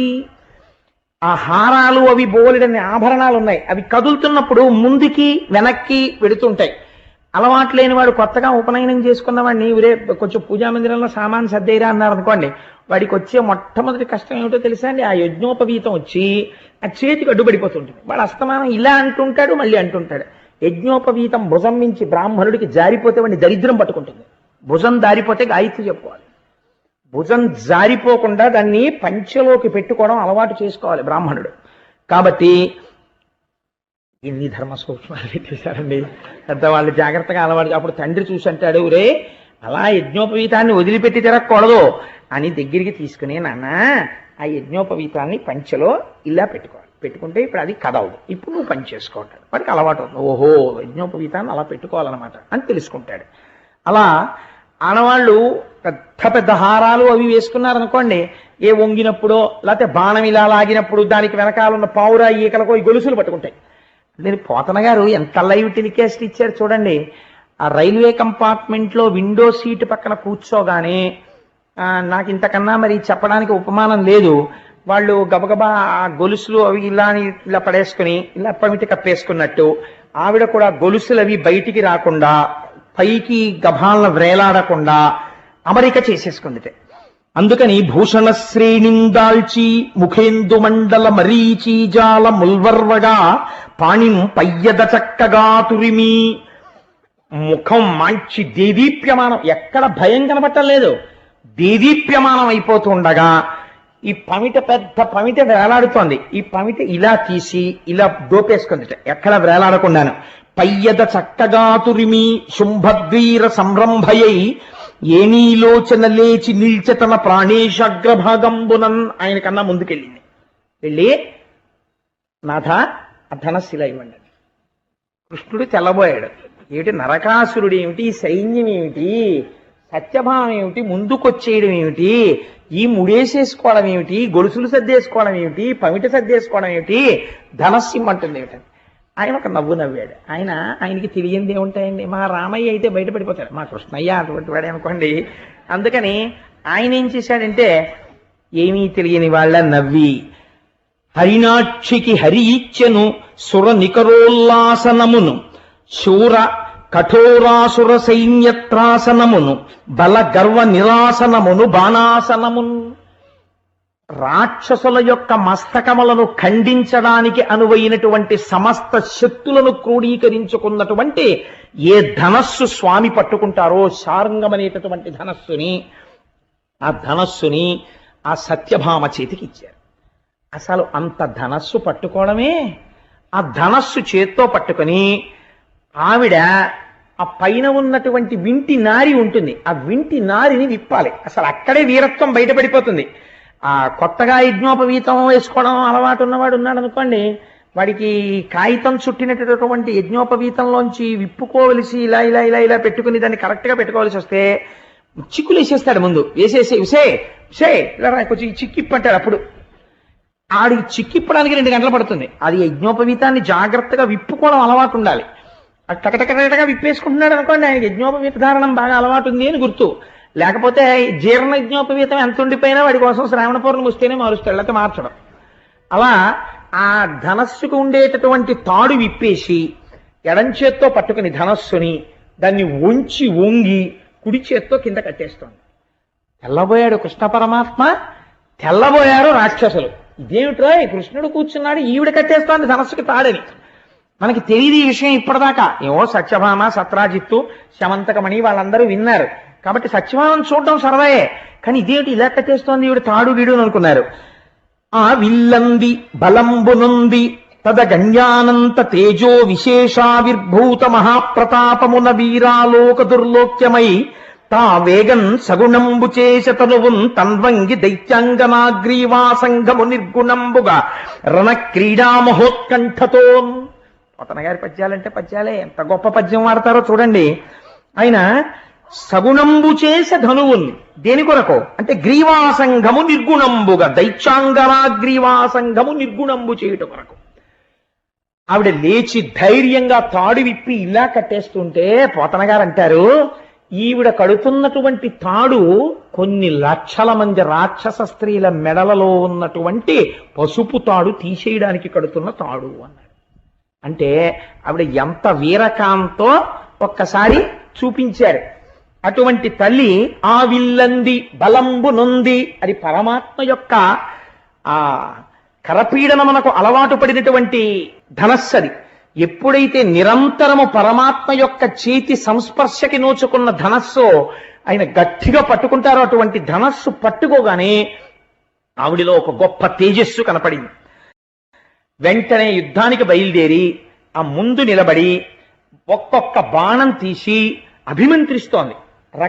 మామూలుగా ఏదో బాణాలు వేయడం కాదు, చిల్లర బాణాలు. బాణం చేత్తో పట్టుకొని అభిమంత్రిస్తోంది. ఆగ్నేయాస్త్రం, వారుణాస్త్రం, వీటిని అభిమంత్రించి ఆ అల్లెత్రాడికి తగిలించి ఆకర్ణాంతం వరకు లాగాలి. దాన్ని ధైర్యంగా ధనస్సును నిలబెట్టి గురి చూసి మొక్కవోని ధైర్యంతో వింటినారిని ఆకర్ణాంతము లాగి వదిలిపెట్టాలి. అప్పుడు పెద్ద ధనొస్తుంది. అసలు ఆ వింటినారిని ముందు లాగి చూస్తారు, ఆ టంకారం అంటారు. ఠం ఠం ఠం అని భీషణ ధనుల వింటన్నారి సారించి వైకుంఠుండా రఘురామమూర్తి సమరోత్సాహుండై విజృంభించి. రామచంద్రమూర్తి ధనుష్ టంకారం చేస్తే పడిపోయేవారు చాలా మంది. అటువంటి టంకారం కృష్ణ భగవానుడు చేసినా కూడా ఆ ధనుష్ టంకారం చేసింది. చేసి బాణప్రయోగం చెయ్యడం ప్రారంభించింది. పోతన గారు అంటారు, సవర్ణ కంకణ జనజన నినదంబు సింజీ నీ రవముతో చెలిమిచేయ తాటంకమణిగణ ధగధగ దీప్తులు గండమండల రుచుల్ కప్పికొనగా ధవళ తారాపాంగ ధళ ధళ రోచులు బాణజాల ప్రభా పటలిన డప శరపాత ఘుమఘుమ శబ్దంబు పరిపంధి సైనిక కలకల స్వనములుడుప వీర శృంగార భైరౌద్ర విస్మయములు కలిసి భామినియ్యనో కాకయనగా నిషువు తొలగుట దివుచుట ఏయుటెల్ల ఎరుగ రాకుండనని చేసే ఇందువదన. ఆవిడ సవర్ణ కంకణ జనజన నినదంబు సింజినీరవముతో చెలిమిచేయ, ఒక్కొక్క బాణాన్ని ఇలా తీసి తొడిగి లాగుతుంటే ఆవిడ చేతులకి పెట్టుకున్నటువంటి కంకణధ్వనులు కలకణ కణకణ కణకణమని కంకణాలు చప్పుడవుతుంటే ఆ విడిచిపెట్టబడినటువంటి బాణం బయలుదేరుతున్నప్పుడు ముందు ఝుమ్మని శబ్దంతో పెడుతుంది. ఈ శబ్దం ఈ కంకణధ్వని కలిసి కొత్త ధ్వనులు వచ్చేయట. ఇంతకు ముందు అలా యుద్ధం చేసిన ఆడదేది? మా అమ్మ జగదంబ చేసింది వేరనుకోండి, సత్యభామ చేస్తోంది ఇవాళ. అందుచేత ఆ కంకణధ్వనులు ఆ బాణధ్వనులు కలిసిపోయేట. తాటంకమణిగణ ధగధగ దీప్తులు గండమండల రుచుల కప్పికొనగా. ఇంతకు ముందెప్పుడు అంతఃపురంలో ఉండడం, చల్లగా హాయిగా ఉద్యానవనాల్లో ఉండడం తప్ప అంత ఎండలో గరుత్మంతుడి మీద యుద్ధం చేయడం కందిపోయి ఎర్రగా అయిపోయేట. దానికి తోడు ఆ సత్యభామాదేవి పెట్టుకున్నటువంటి కుండలముల కాంతి బుగ్గల కాంతితో కలిసి ముఖమండలం అంతా ఒక కొత్త కాంతితో దీపించేస్తోందిట. శరపాత ఘుమఘుమ శబ్దంబు పరిపంధి సైనిక కలకల స్వనములుడుప. ఒక్కొక్క బాణం తీసి ఎప్పుడు వేస్తోందో తెలియదు, ఎప్పుడు తీస్తోందో తెలియదు. ఆ బాణాలు వేసేస్తుంటే ఝమ్ ఝమ్ ఝమ్ మన ధ్వనితో బాణాలు వెళ్ళిపోతుంటే అమ్మో అయ్యో నా బాణాలు తగి పడిపోతున్న వాళ్ళ ధ్వని ఈ ధ్వని కలిసిపోయి కొత్త ధ్వనులు వచ్చేస్తున్నాయిట. అలివేలు మంగాపట్నంలోను వెంకటాచలంలోను గంటలు మోగిస్తారు, ఘంటాపాణి అని ఉంటారు. దానికి వాళ్ళు మొదట కొట్టినప్పుడు ఒక ధ్వని వస్తుంది, దాని వైబ్రేషన్స్ ఆ గంటలు కొట్టినప్పుడు జమ్ జమ్ జమ్ జమ్ అని వచ్చి కలిసిపోతాయి. కలిసిపోతే సుప్రభాత సేవ దగ్గర మీరు కూర్చున్నారనుకోండి, ఈ ధ్వని తరంగాలన్నీ కలిసిపోయి ఒక విచిత్రమైనటువంటి శబ్దానుభూతికి మీరు లోనైపోతారు. అటువంటి ధ్వనులు చేస్తోందట ఆవిడ. వీర శృంగార భయరౌద్ర విస్మయములు కలిసి భామినీయనో కాకయ్యనగా. వీరరసం, శృంగారరసం, భయరసం, రౌద్రరసం. ఇందులో మనకొక విషయం ఆశ్చర్యమయ్యచ్చు. ఏమండి యుద్ధభూమి కదా, యుద్ధభూమిలో శృంగార రసం ఎక్కడ ఉంటుంది? యుద్ధభూమిలో వేసేటప్పుడు బాణాలు వేస్తుంటారు తప్ప శృంగార రసం చూసేటటువంటి దుర్మార్గుడి ఎందు ఉంటుందేమో కానీ ఆడదొచ్చింది యుద్ధానికని ఆవిడ ఎందు శృంగార రసం ఉండదు కదా. మరి శృంగార రసం అన్న మాట పోతన గారు ఎలా వాడారు అంటే వెంటనే పోతన గారు చమత్కారం చేస్తారు. ఎంత గొప్ప పద్యం చెప్పారో చూడండి. పరుజూచున్ వరజూచు ఒంపనలరింపన్ రోష రాగోదయ విరత భ్రూకుటి మందహాసములతో వీరంబు శృంగారముంజరగన్ కన్నుల కెంపు సొంపు పరగన్ చండాస్త్ర సందోహమున్ సరసాలోక సమూహమున్ నిరపచున్ చంద్రాస్య హేలాగతిన్. ఆవిడ నిజంగా యుద్ధాన్ని పోతన గారికి చెల్లింది మహానుభావుడు రామచంద్రమూర్తి పలికించారు కనుక ఆయన ఎటువంటి లైవ్ ఇస్తారో చూడండి. పరుచూచున్ ఇటు చూస్తుందట నరకాసురుడి వంక, వాడి సైన్యం వంక చూసి, వరుజూచు ఇటు కృష్ణుడి వంక చూస్తుందట, చూసి నవ్వు నవ్వుతుందట. చూసి ఇంతమంది ఉన్నారు ఏం వేస్తాను అనుకుంటున్నారా చూడండి అని ఓ బాణం తీసి తొడిగి కరెక్టేనా అని ఇలా వేస్తుందట. భ్రుకుటి ముడి వేసి తీవ్రంగా వాళ్ళ వంక చూస్తుందట, విడిచిపెడుతుంది.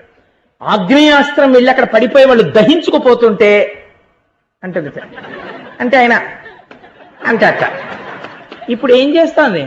అటు భయానకం, ఇటు శృంగారం ఏకకాలమునందు పోషిస్తోంది. ఇలా యుద్ధం చేసిన వాళ్ళు ఎవరూ లేరు. జగదంబ కూడా యుద్ధం చేస్తే వీరరసంతోనే చేసింది ఆవిడ. ఇలా ఏకకాలమునందు అటు వీరరసం ఇటు శృంగారరసం ఎవరు చేస్తారండి? సత్యభామ చేసింది అలాగా.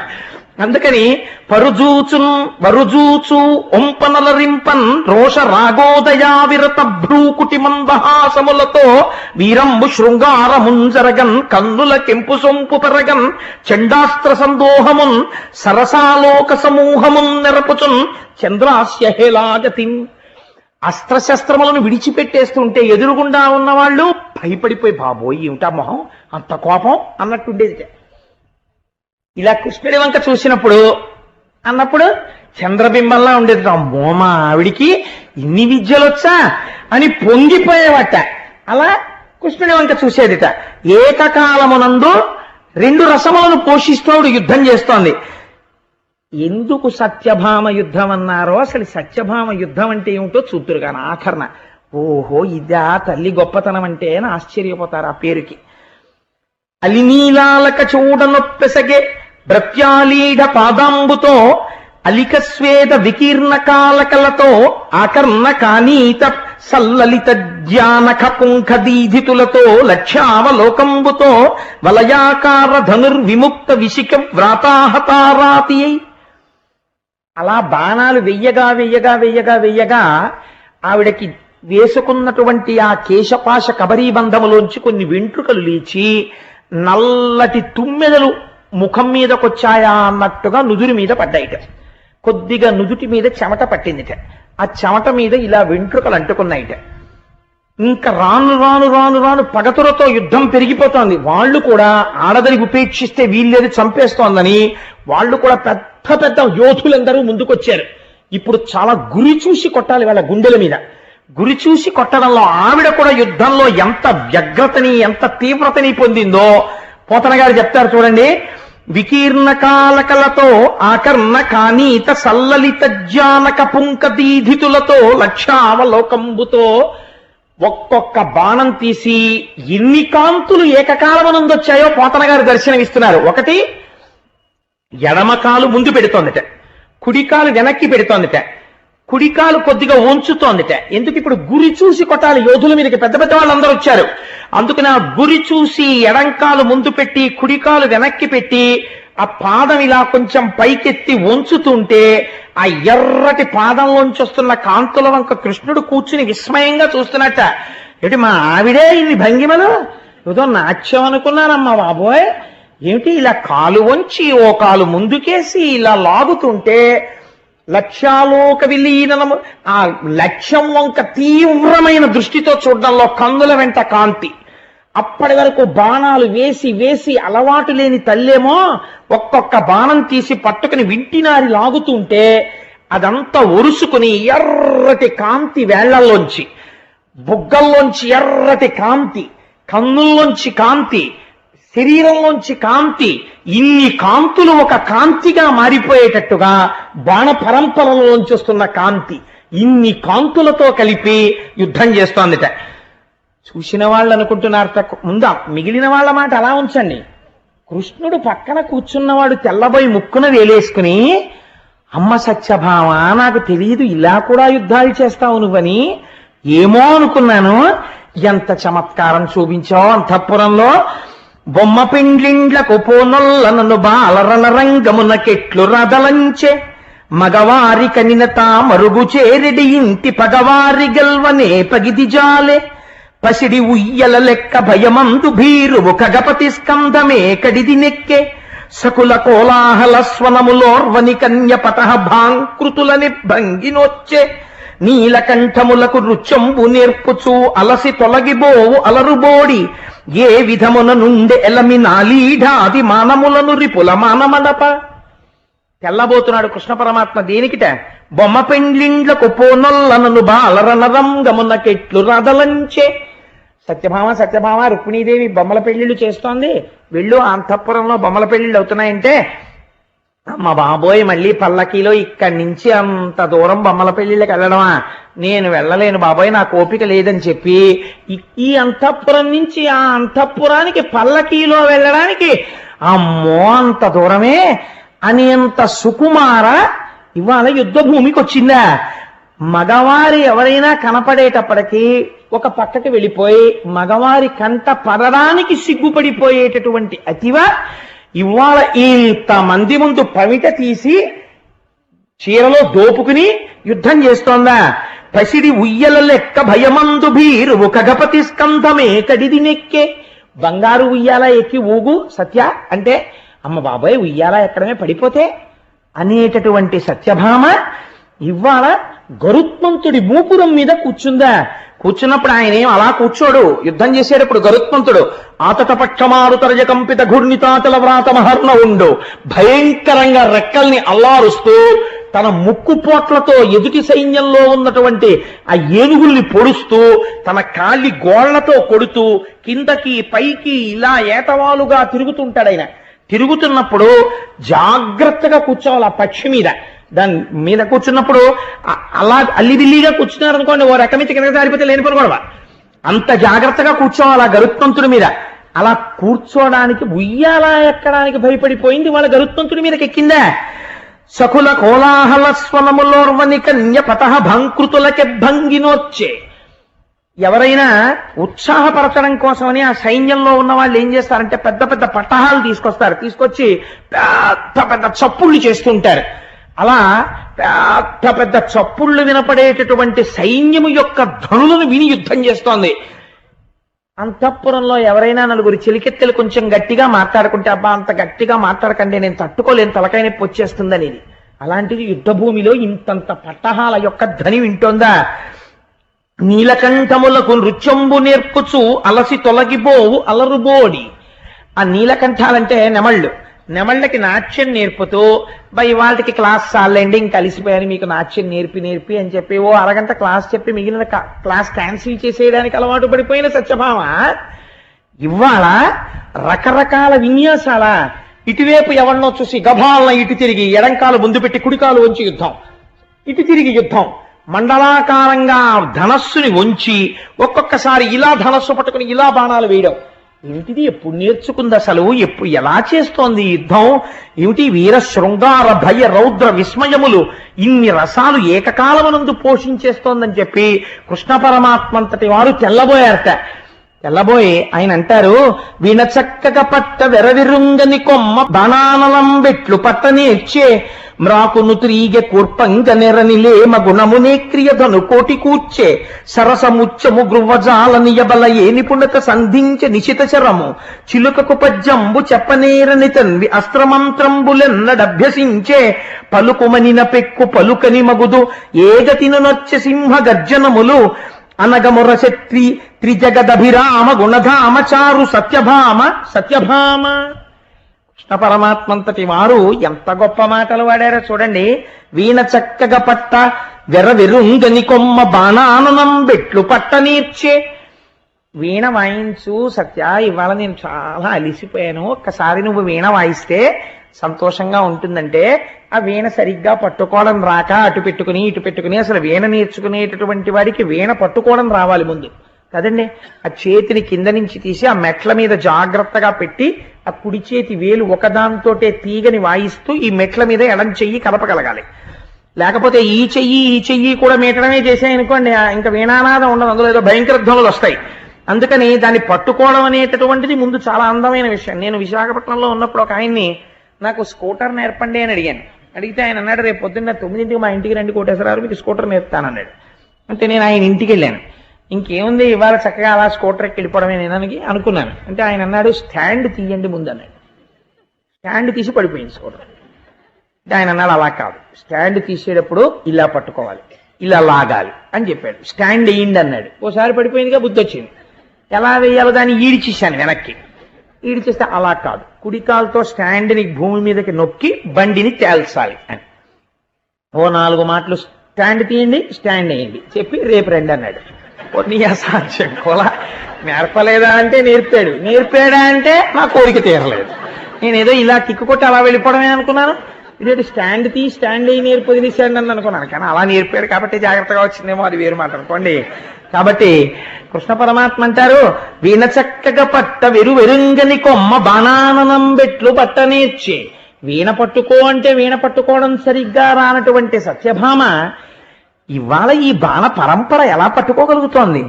ఒక పెద్ద చెట్టుకి తీగని జాగ్రత్తగా అలా అలవోకగా అది ఎక్కేటట్టుగా ఏర్పాటు చేయి అంటే ఆ తీగని అలా ఎలా పెట్టాలండి చెట్టుకి అని అడిగేది. అటువంటిది ఇవాళ ఇంత భయంకరమైనటువంటి యుద్ధంలో ఈ ధనస్సుని ఎలా పట్టుకుంటోంది? 4 ముత్యాలు అక్కడ పెట్టి ఓ దారానికి గుచ్చు అంటే ముత్యానికి దారం ఎక్కించేటప్పుడు ఒక గమ్మత్తు ఉంటుంది. ఎక్కించడం అలవాటు ఉన్నవాడైతే ముందేం చేస్తాడు, ముత్యం ఎక్కించేయడు, దారం చివర ముడేస్తాడు ఎక్కించిన ముత్యం జారిపోకుండా. లేకపోతే ఏమవుతుంది, ఓ ముత్యం ఎక్కించేసి రెండో ముత్యం ఎక్కించడానికి ఇలా ఇలా ఇలా ఇలా ఇలా పైకెత్తాడు అనుకోండి, ఈ ముత్యం జారిపోతుంది. ఎప్పుడూ ఓ ముత్యమే ఉంటుంది దారానికి. అలా అంటుంటే కృష్ణుడు చూసి నవ్వేవాట, అదేం ముత్యాలు ఎక్కించడం, కింద ముడేయాలి సత్య అని. ఓహో ముడేయాలా, ముడేలా వేయాలో అనేది. అంటే ఇలా వేయాలంటే వేలు కట్టేసుకునేది. అప్పుడు అన్నీ నేర్పుకున్నాడు మహానుభావుడు. ముత్యాలు ఎక్కించడం రానటువంటి స్త్రీ ఇవాళ ఏ నిపుణతతో ఇన్ని అస్త్రాల్ని ఇన్ని మంత్రాల్ని చదివి ఇలా ప్రయోగం చేసేస్తోంది బాణాలు. చిలుకకు పద్యంబు చెప్పనేరని తన్వి అస్త్రమంత్రంబులెక్కడ అభ్యసించే. ఓ చిలుకని తీసుకొచ్చి కూర్చోపెట్టో పద్యం నేర్పమంటే అసలు అలా ఉంటాయా అండి అని అడిగే రోజులు వచ్చేసాయి అనుకోండి. ఇప్పుడు చిలకలు ఎక్కడ ఉన్నాయి, చిలకలకు పద్యాలు నేర్పడం మాట దేవుడు వీళ్ళకే రావు పద్యాలు. కాబట్టి ఇప్పుడు ఇంక చిలకకి పద్యాలు నేర్పడం అన్న ప్రశ్నే లేదు, గొడవే లేదు అసలు. అందులో చిలకలకి ఓ గొడవ వదిలిపోయింది, నేర్చుకోక్కర్లేదు. వాటికి వచ్చింది ఏదో వాటికి ఉంటే చాలు. కాబట్టి చిలుకకి ఒక పద్యం నేర్పడంలో అలిసిపోయేటటువంటి స్వభావం ఉన్నటువంటి సత్యభామ ఇవాళ ఇన్ని అస్త్రముల యొక్క మంత్రాలని ఎలా జ్ఞాపకం తెచ్చుకుని వెయ్యగలుగుతోంది. ఏమైనా కాసిన కబుర్లు చెప్తూ అంటే ఇది సాధారణంగా వివాహమైనటువంటి కొత్తల్లో ఉండేటటువంటి సందర్భం. భర్తకి ఏదో వినాలని ఉంటుంది, అందుకని ఏమైనా చెప్పు అంటాడు. అంటే ఏం చెప్పను అంటుంది ఆవిడ. ఏం చెప్పను కాదు, ఏమైనా చెప్పు అంటాడు. ఏమైనా చెప్పు అంటే ఏం చెప్పనంటుంది ఆవిడకు మొహమాట. అందుకని ఆయనకు ఒక అభిప్రాయం ఏర్పడుతుంది, ఎక్కువ మాట్లాడదు అంటాడు. అది చెప్పమనగానే ఇంకా 2 గంటలు శుక్లాంబరధరం విష్ణుం శశివర్ణం చతుర్భుజం మొదలైతేసింది అనుకోండి. అప్పుడు ఆయన భయపడతారు కూడా, బాబా ఇదేంటి ఇలా స్వస్తి ఎప్పటికి చెప్తుందో, ఈవిడికి కోటేశ్వరారు ఉపన్యాసాలు ఎక్కువ వినే అలవాటు ఉందో ఏమిటో అనుకుంటారు కదా. అందుకని తక్కువ మాట్లాడే లక్షణం అంటే ఆ దాంపత్య ధర్మాన్ని ఎంత మనస్సులో అవగాహన చేసుకుని ఎంత దర్శనం చేసి రచన చేస్తున్నారో చూడండి పోతన గారు. అది అందుకే ఆ కవి చూడనటువంటి చోటు ఉండదు, తాను మానసిక దర్శనం చేస్తాడు. సత్యభామ కృష్ణుల యొక్క దాంపత్య జీవితములో వాళ్ళిద్దరూ ఏం మాట్లాడుకుంటారో, ఆవిడ ఏం తక్కువ మాట్లాడుతుందో కూడా తాను ఆలోచించి పద్యరచన చేయగలుగుతున్నారు పోతన గారు. ఇది వారి ప్రౌఢిమ, వారి మానసిక ఉపాసన బలం మహానుభావుడిది.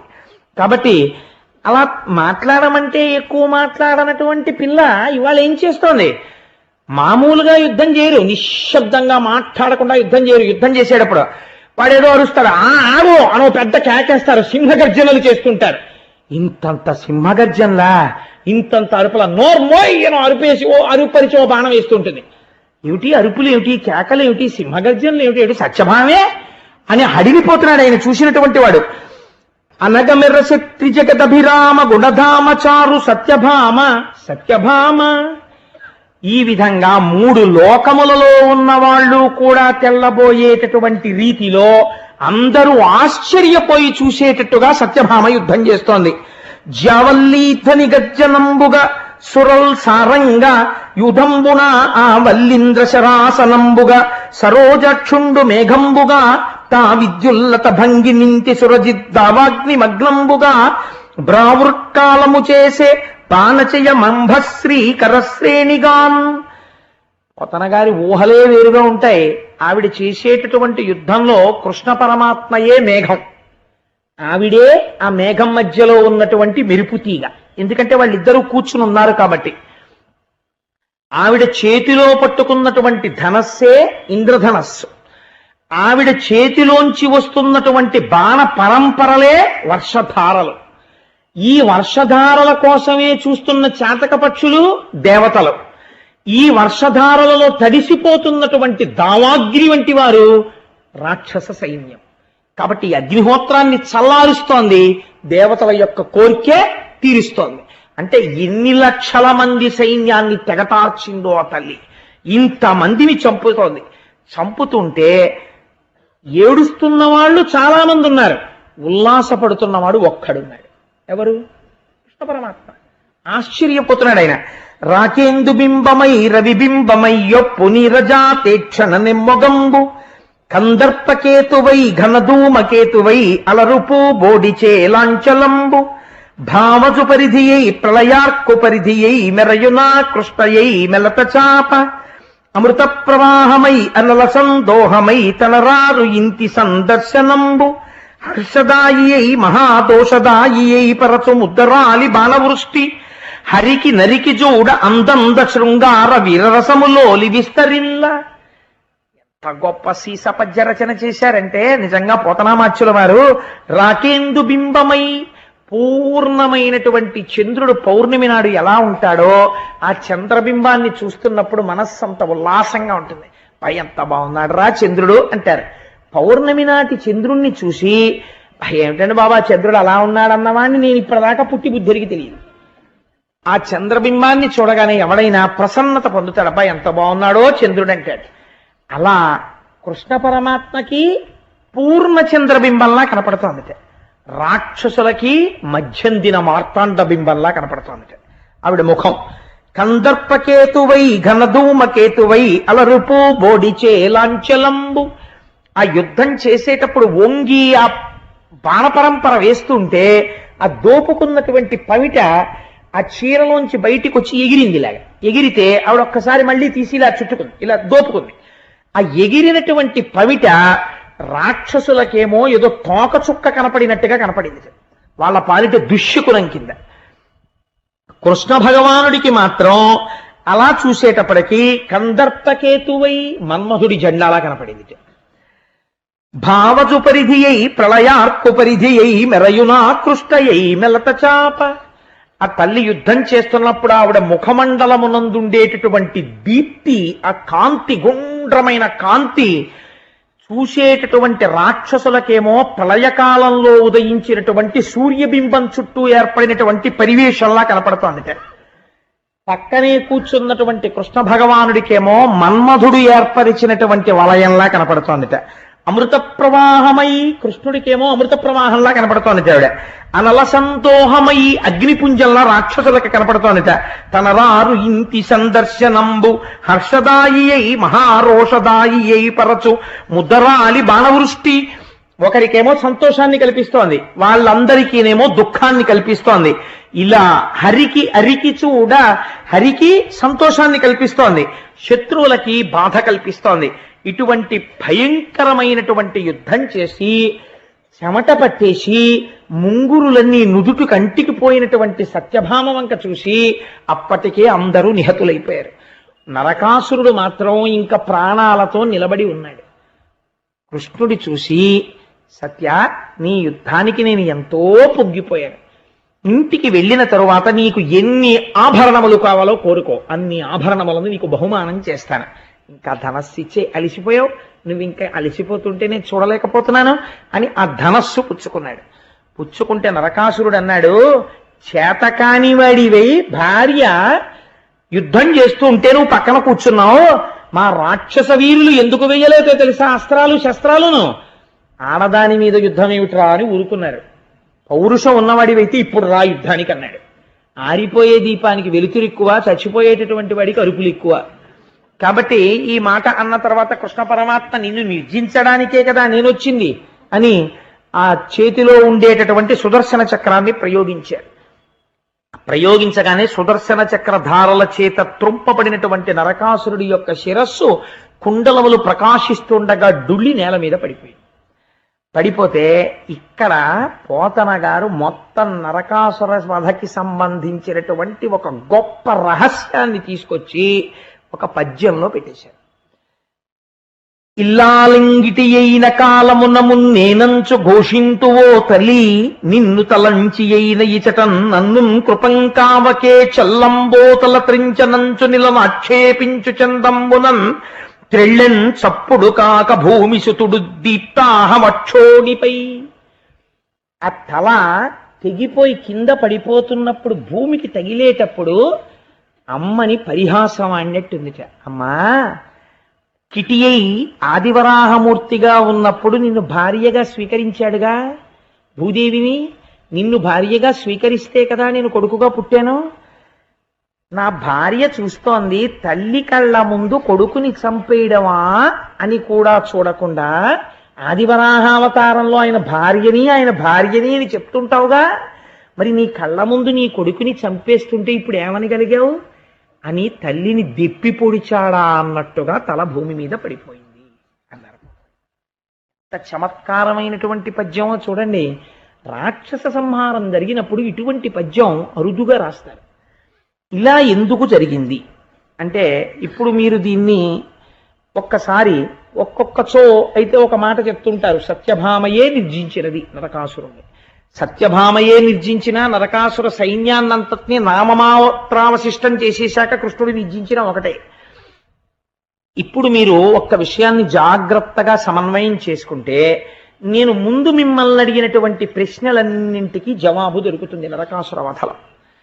ఇప్పుడు దేవతలందరూ ఏం చేశారు అంటే, ఆకాశంలో దేవతలందరూ వారి వారి లోకముల యందు దీపములు వెలిగించారు. నరకాసురుడు మరణించినాడు అని పరమ సంతోషంతో. ఎందుకు అలా నరకాసురుడు చచ్చిపోతే దీపాలు వెలిగించడం ఎందుకు? వాడు చచ్చిపోయి కూడా అమావాస్య నాడు చచ్చిపోయాడు. దీపావళి అమావాస్య అని కదా అంటాం కార్తీక మాసం దగ్గర. అందుకని అమావాస్య నాడు మరణించాడు వాడు. దీని వెనకాతల ఉండేటటువంటి రహస్యాన్ని మీరు జాగ్రత్తగా అర్థం చేసుకునే ప్రయత్నం చెయ్యండి. నిజంగా ఈ నరకాసురుడన్నవాడు ఎక్కడ ఉంటాడు అంటే, నరకాసురుడన్నవాడు ఎక్కడో ఉండడు, ఇక్కడ ఉంటాడు. అదేమిటంటే అలా అన్యాయంగా మాట్లాడారు ఇంత విన్న తర్వాత అని మీరు అనుకోకండి. నరకాసురుడు అంటే, నరకాసురుడు ఎవరికి జన్మించాడు? ఆదివరాహమూర్తికి భూదేవికి కలిసి జన్మించాడు. అంటే ప్రకృతి పురుషుల యొక్క సంయోగ ఫలితమే నరకాసురుడు. ఎవరు జన్మించినా అంతే కదండి, ప్రకృతి పురుష సంయోగము చేతనే కదా ఎవరు జన్మించినా. కాబట్టి జన్మించినప్పుడు గర్భమునందుండగా వాడికి పూర్వజన్మ స్మృతి ఉన్నది, జ్ఞానం ఉన్నది. ప్రసూతి వాయువు తోసేయగానే వాడిని అజ్ఞానం పట్టుకుంటుంది. వాడు అసలు మొట్టమొదటి ఎక్కడున్నవాడు నరకాసురుడు? వాడు ప్రాగ్జ్యోతిషపురంలో ఉన్నాడు. వాడికి తల్లి ఎవరు? భూదేవి. మనకందరికీ తల్లి ఎవరు? భూదేవి. అదేమిటంటే, మా అమ్మగారు ఉన్నారు కదా, మరి భూదేవి తల్లి ఎలా అవుతుంది అని మీరు నన్ను ప్రశ్న వేయచ్చు. పోషణ ఎవరు చేస్తారో వారిని తల్లి అని పిలుస్తారు. పోషణ పృథివీ చేస్తోంది. ఎందుచేత? అమ్మ పాలివ్వాలనుకోండి, అమ్మ పాలివ్వాలంటే అమ్మ పోషకాహారం తింటే కదా పాలిస్తుంది. అమ్మకి ఆహారం ఎక్కడి నుంచి వస్తుంది? పృథివీలోంచి వస్తుంది. పృథివీ వికారమైన ఒక యాపిల్ పండును అమ్మ తింటే, ఆ పృథివీ వికారమైన యాపిల్ పండు అమ్మ దగ్గర పాలగా మారుతున్నాయి. ఆ పాలు పృథివీ వికారమైన ఈ శరీరం పుచ్చుకుని మళ్ళీ ఇంకొంచెం పృథివీ వికారంగా పెరుగుతోంది, పెద్దదవుతోంది. కాబట్టి ఇప్పుడు అందరినీ పోషించేది ఎవరు? అమ్మ పోషిస్తోంది. కాబట్టి భూదేవి అమ్మ. వీడేమన్నాడు? నాకు అమ్మ ఎవరో తెలియడం లేదు అన్నాడు. కాబట్టి దేన్ని వదిలిపెట్టాడు? ప్రాగ్జ్యోతిషపురాన్ని విడిచిపెట్టి వాడు మాహిష్మతీపురంలో ఎక్కువ గడుపుతూ ఉండేవాడు. ప్రాగ్జ్యోతిషము, ప్రాక్ అంటే పూర్వకాలమునందు ఎప్పుడూ ఉన్నది, మొదటి నుంచి ఉన్నది. జ్యోతిష్ అంటే ఏదది? ఇక్కడే ఉన్నటువంటి ఆత్మవస్తువు. ఈ ఆత్మవస్తువుని తెలుసుకోవడానికే మనం ఇందులోకి వచ్చాం. ఇందులో ఉండి ఈశ్వరుని యొక్క అనుగ్రహాన్ని పొందడానికి, ఈశ్వర దర్శనమును పొందడానికి ఇందులోకి వచ్చాం. కానీ ఇందులోకి రాగానే వాడు ఏం చేశాడు? ప్రాగ్జ్యోతిషపురానికి దూరంగా ఉండడం మొదలుపెట్టాడు. మాహిష్మతీపురానికి వెళ్ళాడు. మాహిష్మతి అంటే మహిష ప్రకృతి, దున్నపోతు యొక్క లక్షణం. ఏమిటది? ముగ్గురి వల్ల వచ్చింది. ముగ్గురు స్నేహితుల్ని పట్టుకున్నాడు. ఎవరు వాళ్ళు అంటే, అదిగో ఆ మురాసురుడు అనబడేటటువంటి వాడు, నిశుంభుడు అన్నవాడు, హైగ్రీవుడు అన్నవాడు. సత్వ రజస్తమో గుణములు అనేటటువంటి 3 గుణములతో స్నేహాన్ని ఏర్పాటు చేసుకున్నాడు. ఎప్పుడు ఈ 3 గుణాలలో తిరుగుతున్నాడు. ప్రాగ్జ్యోతిషపురం నుంచి మాహిష్మతీపురానికి వచ్చేసాడు. ఇప్పుడు వీడేం కోరుకున్నాడు? చతుర్ముఖ బ్రహ్మగారి గురించి తపస్సు చేశాడు. తపస్సు చేస్తే బ్రహ్మగారు ప్రత్యక్షం అయ్యారు. నీకేం కావాలి అని అడిగారు. ఇది భాగవతాంతర్గతం కాదు, నేను ఇతర పురాణాల్లోంచి అనుసంధానం చేస్తున్నాను. ఒక పూర్ణత్వం రావడం కోసం కథకి. బ్రహ్మగారు నీకేం కావాలి అని అడిగారు. నాకు మరణం ఉండకూడదు అన్నాడు. అంటే ఈ మాట చాలా మంది అడిగారా, అది ఇవ్వడం కుదరదు. ఇంకో మాట అడుగన్నారు. అంటే వాడు వెతుక్కుంటున్నాడు, ఏం అడుగుదాం. బ్రహ్మగారు అన్నారు, ఒక భయం నీకు లేదుగా, అమ్మ చేతిలో చచ్చిపోతావని నీకు వరం ఇస్తాను, అమ్మ పుచ్చుకుంటావా అన్నారు. అంటే వాడనుకున్నాడు, అమ్మకి పెంచడం తెలుసు తప్ప అమ్మకి చంపడం తెలియదు కదా, కాబట్టి నాకు చావు లేదని అలాగే ఈ వరం అన్నాడు. కాబట్టి నువ్వు మీ అమ్మ చేతిలోనే చచ్చిపోతావురా అని వరం ఇచ్చారు చతుర్ముఖ బ్రహ్మగారు. వీడిప్పుడు అమ్మ చేతిలో చచ్చిపోతాను కాబట్టి నా తల్లి ఎవరు అని వెతకడం మొదలెట్టాడు. తెలుసుకోలేకపోయాడు. ఆఖరికంటే అజ్ఞానంలో ఉన్నాడు. మహిష్మతీపురంలో, ప్రాగ్జ్యోతిషపురంలో ఉంటే వాడికి తెలిసిపోను ఆవిడే నా తల్లి అని. వాడు తెలుసుకోలేకపోయాడు. తెలుసుకోలేక ఇప్పుడు ఏం చేశాడు అంటే అదితి కుండలములను అపహరించాడు. అదితి కుండలములను అపహరించడం అంటే ఏమిటో తెలుసా అండి? ఏదో వాళ్ళ ఇంట్లోకి వెళ్ళి ఆవిడ చెవులకు పెట్టుకున్నటువంటి ఆభరణాలు తీసో పెట్టిలో పెడితే వీడు వెళ్ళి ఆ పెట్టి తీసేసి ఆ ఆభరణాలు ఎత్తుకొచ్చేసాడు అనుకోండి. అది అంత పెద్ద విశేషం పురాణంలో చెప్పుకుని పోతన గారు ఆంధ్రీకరించవలసిన విషయమును నేను మీకు చెప్తే మీరు అందరూ వినవలసిన విషయం ఏమిటండి? అదితి కుండలములను అపహరించుట అంటే ఏమిటో తెలుసా? దితి అంటే ఖండం, అదితి అంటే ఖండము కానిది, అంటే ముక్క కానిది. ముక్క కానిది ఏది చెప్పండి? ఆకాశం. మీరు ఇప్పుడు ఈ తివాచీను ముక్క చేస్తానన్నారు అనుకోండి, చేయగలరు. లేకపోతే నీటిని 2 ముక్కలు చేస్తాను అన్నారు అనుకోండి, చెయ్యొచ్చు. ఐస్ కింద చేసి విడగొట్టచ్చు. కానీ మీరు ఆకాశాన్ని ముక్కలు చెయ్యండి, మీరు చేయలేరు ఆకాశాన్ని. ఆకాశం ఎప్పుడు ఏకత్వంతోనే ఉంటుంది. అదితి అంటే ఖండము కానిది, ఖండము కానిది ఆకాశము.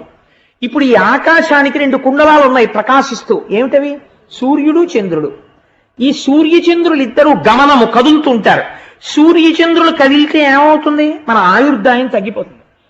సూర్యోదయం అయిందనుకోండి, నా ఆయుర్దాయం కొంత వెళ్ళిపోయినట్టే. రేపటి సూర్యోదయం అయిపోయింది అనుకోండి, నా ఆయుర్దాయంలో 12 గంటలు వెళ్ళిపోయింది.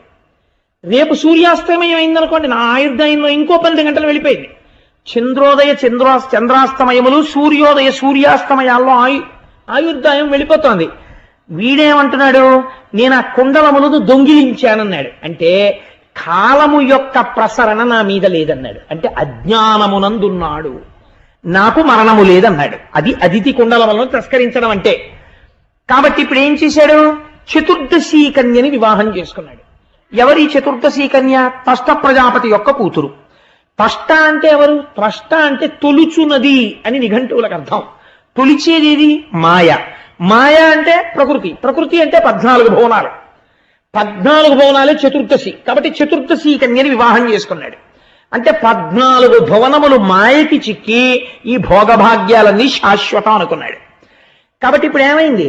త్వష్ట ప్రజాపతి యొక్క కుమార్తె అయిన 14 భువనములను తనదనుకుంటున్నాడు. అనుకుని ఈ చతుర్దశి తనది తనది అన్నాడు. అని అనేక మంది రాజుల దగ్గరికి వెళ్ళాడు. వెళ్ళిన చోటల్లా వాడు చేసినటువంటి చమత్కారమైన పని ఏమిటో తెలుసా అండి? నరకాసురుడు ఆ రాజుని చంపడం, ఆ రాజుల పిల్లల్ని తీసుకురావడం.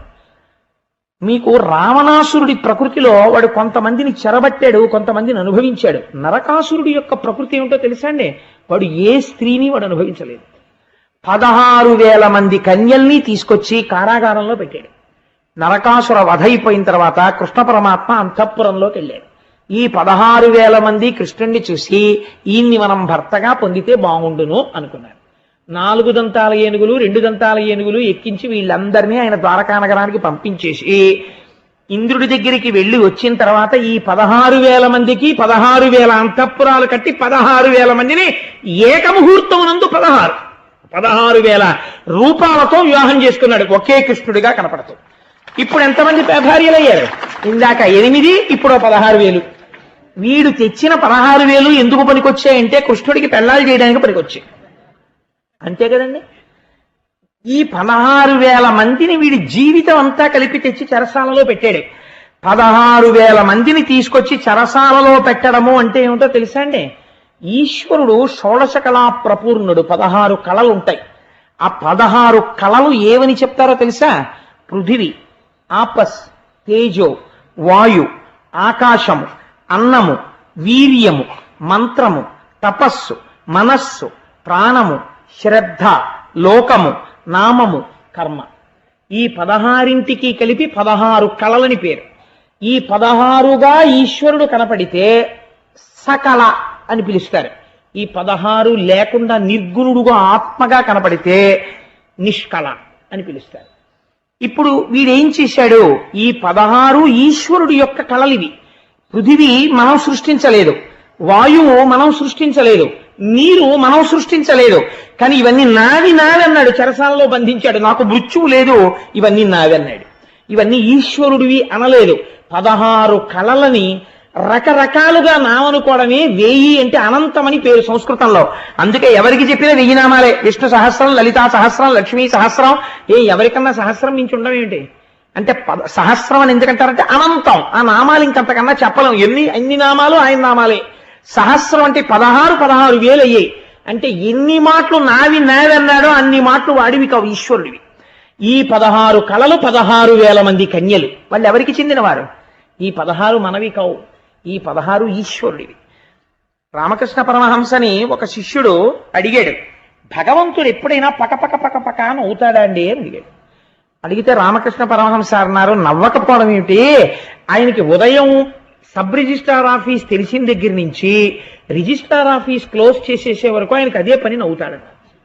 రిజిస్ట్రార్ ఆఫీస్ తెరవడానికి రిజిస్ట్రార్ ఆఫీస్ క్లోజ్ చేయడానికి భగవంతుడు నవ్వడానికి సంబంధం ఏమిటండి అని అడిగారు. అడిగితే రిజిస్ట్రార్ ఆఫీస్ తెరిస్తే ఏం చేస్తాం మనం కొనుక్కున్న భూమిని రిజిస్ట్రార్ గారిని తీసుకొచ్చి ఇదేనండి ఇక్కడ 400 గజాలు కొనుక్కున్నానని పెట్టి కొలిచి చూపిస్తాం. భూమిని కొనుక్కున్నవాడు కొలిచినప్పుడల్లా ఈశ్వరుడు పకపక నవ్వుతాట, ఇలా ఎంతమంది కొలిచారో రో ఇప్పటికీ, ఈ కొలిచిన వాళ్ళందరూ వెళ్ళిపోయాడు, వీడు పోయిందా మళ్ళీ పట్టుకుని ఇవాళ అని నవ్వుతుంటాట ఆయన పకపక. అందుకని భూమి నీదా, వాయువు నీదా, జలం నీదా, ఏది నీది? ఏది నీది కాదు, నావి అంటున్నాడు. ఎన్ని మాటలు నావన్నాడో అన్ని అనంతాలు అయ్యాయి. కాబట్టి 16,000 మంది కన్యల్ని చెరసాలలో పెట్టాడు. 16,000 మంది మాకు కృష్ణుడు భర్త అన్నారు. అంటే ఈ 16 కళలు ఈశ్వరుడివి అన్నారు. అందుకని 16,000 కళల్ని తనవిగా స్వీకరించాడు. అంటే అనంతముగా కనపడేటటువంటి ఈ విభూతులన్నీ ఈశ్వరుడికి చెందినవి అని చెప్పడం. అందుకని 16,000 మంది మళ్ళీ కృష్ణుడికే భార్యలయ్యారు. ఇటువంటి వాడు ఈయన చతుర్దశీ కన్యని వివాహం చేసుకున్నాడు. చేసుకున్న తర్వాత ఇప్పుడు ఎవరి చేతిలో చచ్చిపోవాలి? బ్రహ్మగారి వరం ప్రకారం అమ్మ చేతిలోనే చచ్చిపోవాలి. ఇప్పుడు అమ్మ ఎవరు? భూదేవి. ఇప్పుడు ఆ భూదేవి చంపేయాలి. ఇప్పుడు భూదేవి అంశగానే సత్యభామ వచ్చింది. భూదేవి అంశే సత్యభామాదేవి. అందుకే సత్యభామ అన్న పేరే పెట్టడం వెనకాతల ఒక రహస్యం ఉంది. ఇంత యుద్ధం, సత్యభామ యుద్ధం చెప్పడం వెనకాతల సత్యభామ యొక్క యుద్ధం వింటే వచ్చే ఫలితం ఏమిటో తెలుసా అండి? ఎందుకన్ని పద్యాలు చెప్పానో చెప్పనా? సత్య అంటే ఏమిటి? మారనిది. మారనిది ఏది ప్రపంచంలో? పరమేశ్వరుడు ఒక్కడే, బ్రహ్మం ఒక్కటే మారదు. మిగిలినవన్నీ మారిపోతుంటాయి. ఇవాళ ఉన్నది రేపు ముసలిది అయిపోతుంది. ఇవాళ ఉన్న నల్ల వెంట్రుక రేపటికి తెల్ల వెంట్రుక అయిపోతుంది. ఇవాళ ఇంతే ఉన్న వెంట్రుక రేపటికి పొడుగు అవుతుంది. ఇవాళ పొడుగైన వెంట్రుక కత్తిరించేస్తే రేపటికి పొట్టు అయిపోతుంది. అన్నీ మారుతాయి. మారని వాడు ఈశ్వరుడు ఒక్కడే. మారని ఈశ్వరుణ్ణి ఆధారం చేసుకుని మారుతుంటుంది జగత్తు. మారని వాడు సత్యమైతే ఆ సత్యము యొక్క కాంతి మా సంపద. ఆ సత్యము యొక్క కాంతి వలన వచ్చే సంపద మీకు ఎక్కడ కనపడుతుందో తెలుసా అండి? భూమిలో కనపడుతుంది. ఎలా? మీరు ఒక వడ్డు గింజ పట్టుకెళ్ళి భూమిలో పెట్టి ఇన్ని నీళ్లు పోశారనుకోండి, ఈ నీరు, ఈ భూమి, ఆ సూర్యకిరణం తగిలి సత్యమైనటువంటి పరమాత్మ యొక్క కాంతి చేత, అనుగ్రహం చేత ఈ వడ్డు గింజలోంచి రేపటికి ఒక మొక్క పైకొచ్చింది. మీకొచ్చిన సంగీతం అంతా మొక్క దగ్గర పాడండి. ఆ వడ్డు గింజలోంచి తీసుకురండి, రాయి మీరు పెట్టి మొలకెత్తదు. మట్టిలో పెట్టి నీరు, సూర్యుడు పడితే మొలకెత్తుతుంది. ఈ మూడు కలిపితే మొలకెత్తగలిగిన తత్వం ఎవరు తెచ్చారు? అదే ఈశ్వరుడు. ఇప్పుడు ఇది మా సంపద అయింది. మీ ఇంటికి బస్తాడు ధాన్యం వచ్చింది. సత్య మా భూదేవి ఐశ్వర్యం. కాబట్టి ఇప్పుడు గరుత్మంతుడి మీద కృష్ణుడి పక్కన సత్యభామగా కనపడుతున్నది ఎవరు? ఈశ్వరుడి సొత్తైన భూసంపద. ఇప్పుడు ఎవరి చేతిలో చచ్చిపోతాడు? భూదేవి చేతిలోనే చచ్చిపోతున్నాడు. చతుర్ముఖ బ్రహ్మగారు ఏమన్నారు? మీ అమ్మ చేతిలో చచ్చిపోతా ఉన్నారు. ఇప్పుడు సత్యభామ అంటే ఎవరు? సాక్షాత్ ఈశ్వరుడి పత్ని అయిన భూమి. ఆ సంపద రాశీభూతమై ఆయన పక్కన నిలబడింది. లక్ష్మీ అంశ అయితే రుక్మిణి, భూవంశ అయితే సత్యభామ. అందుకని ఆవిడికి ఇంకో పేరు ఉండదు, సత్యభామగానే ఉంటుంది. అందుకని సత్యభామగా వచ్చి బాణప్రయోగం చేసింది. ఎప్పుడు చచ్చిపోయాడు? అమావాస్య నాడు చంపేశారు నరకాసురుడు. అమావాస్య నాడే చంపడం ఎందుకు అంటే, నరకాసురుడు చచ్చిపోతే పట్టాభిషేకం ఎవరికి అవుతుందో తెలుసా అండి? భగదత్తుడికి అవుతుంది. భగదత్తుడు ఎవరు? నరకాసురుడి కొడుకు. నరకాసురుడి కొడుకు పేరు భగదత్తుడు. నరకాసురుడు అమావాస్య నాడే చచ్చిపోవాలి. అమా అంటే కూడా అని. అమా అంటే సంస్కృతంలో కూడా అని. వాస అంటే ఉండుట అని. చంద్రమా మనసో జాత చక్షో సూర్యో అజాయత అంటుంది పురుష సూక్తం. మనస్సుకి చంద్రుడికి సంబంధం. అమావాస్య నాడు చంద్రుడు ఉండడు. అంటే మనస్సు ఏమైపోయింది? ఇప్పటి వరకు నేను నాది అని సంసార భావమునందు ఉన్నటువంటి మనస్సు సూర్యుడిగా ఉన్న నారాయణుని ఎందుకు కలిసిపోయింది ఈ చంద్రుడి యొక్క తేజస్సు. కాబట్టి ఇప్పుడు ఎక్కడుంది మనస్సు? కూడిపోయింది ఆయనతోటి. అమావాస్య అంటే కూడి ఉండుట, ఆయనతో కలిసి ఉన్నది.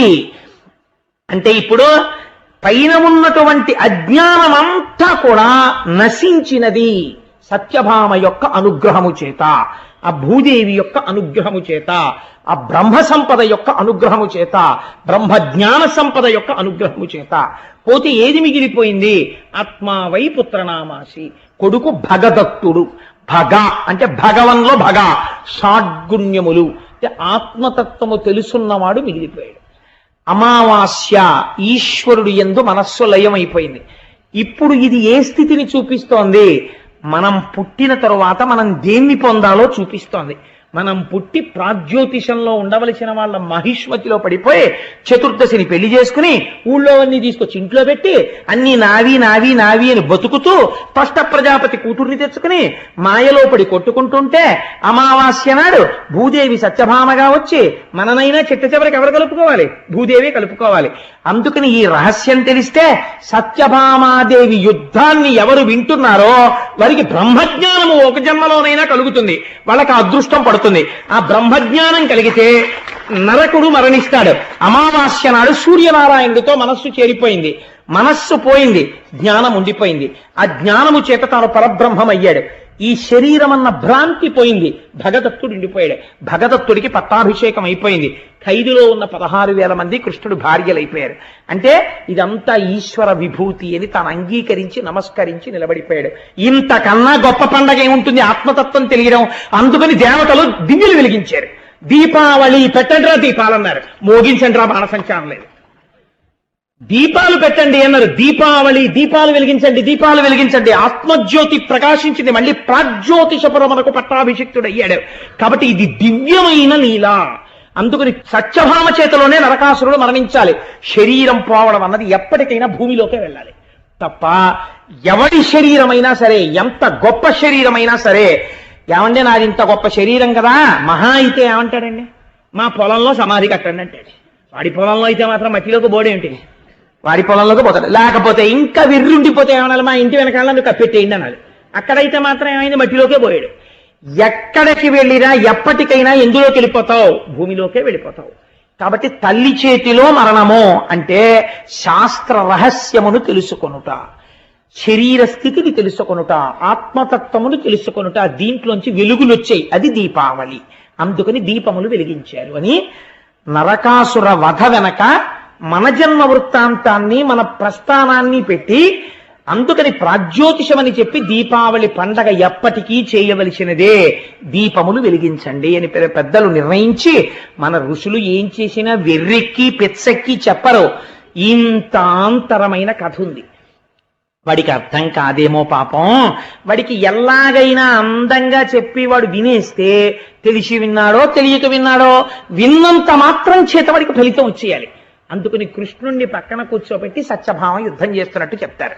ఇప్పుడు సత్యభామ యుద్ధాన్ని సంతోషంగా విన్నాడనుకోండి, తెలిసి విన్నా తెలియక విన్నా ఎవరి యుద్ధం వింటున్నారు మీరు? సత్యభామ, ఈశ్వరుడి యొక్క కాంతి సంపద యొక్క యుద్ధమును వింటున్నారు. ఆ యుద్ధం దేని మీద ఉంటుంది? అజ్ఞానం మీద ఉంటుంది. కాబట్టి ఇది విన్నవాడు ఏం పొందుతాడు? జ్యోతినే పొందుతాడు. ఇంత గొప్పగా 2 స్థాయిలలో ఇంత అందమైన ఆవిష్కరణ చేసినటువంటి పోతనామాచ్యుల వారి పాదాల విందములకు వీరొక్కసారి నమస్కరిస్తూ మన కోసమని ఇంత గొప్ప లీల చేశాడు పరమాత్మ నరకాసుర సంహారంలో. కాబట్టి ఒక్క 11 మాటలు స్వామి నామని చెప్పుకుని బయలుదేరదాం. మధుసూదన హరి గోవింద గోవింద హరి గోవింద, గోకుల నందన గోవింద, బలరామానుజ గోవింద గోవింద హరి గోవింద, గోకుల నందన గోవింద, గోకుల నందన గోవింద, గోవింద హరి గోవింద, గోకుల నందన గోవింద, సీతానాయక గోవింద, గోవింద హరి గోవింద, గోకుల నందన గోవింద, గరుడ వాహన గోవింద, గోవింద హరి గోవింద, గోకుల నందన గోవింద, లక్ష్మీ వల్లభ గోవింద, గోవింద హరి గోవింద గోకులనందన గోవింద పద్మావతి ప్రియ గోవింద గోవింద హరి గోవింద గోకులనందన గోవింద నిత్య కళ్యాణ గోవింద గోవింద హరి గోవింద గోకులనందన గోవింద నీరజనాభ గోవింద గోవింద హరి గోవింద గోకులనందన గోవింద హాతీరామ ప్రియ గోవింద గోవింద హరి గోవింద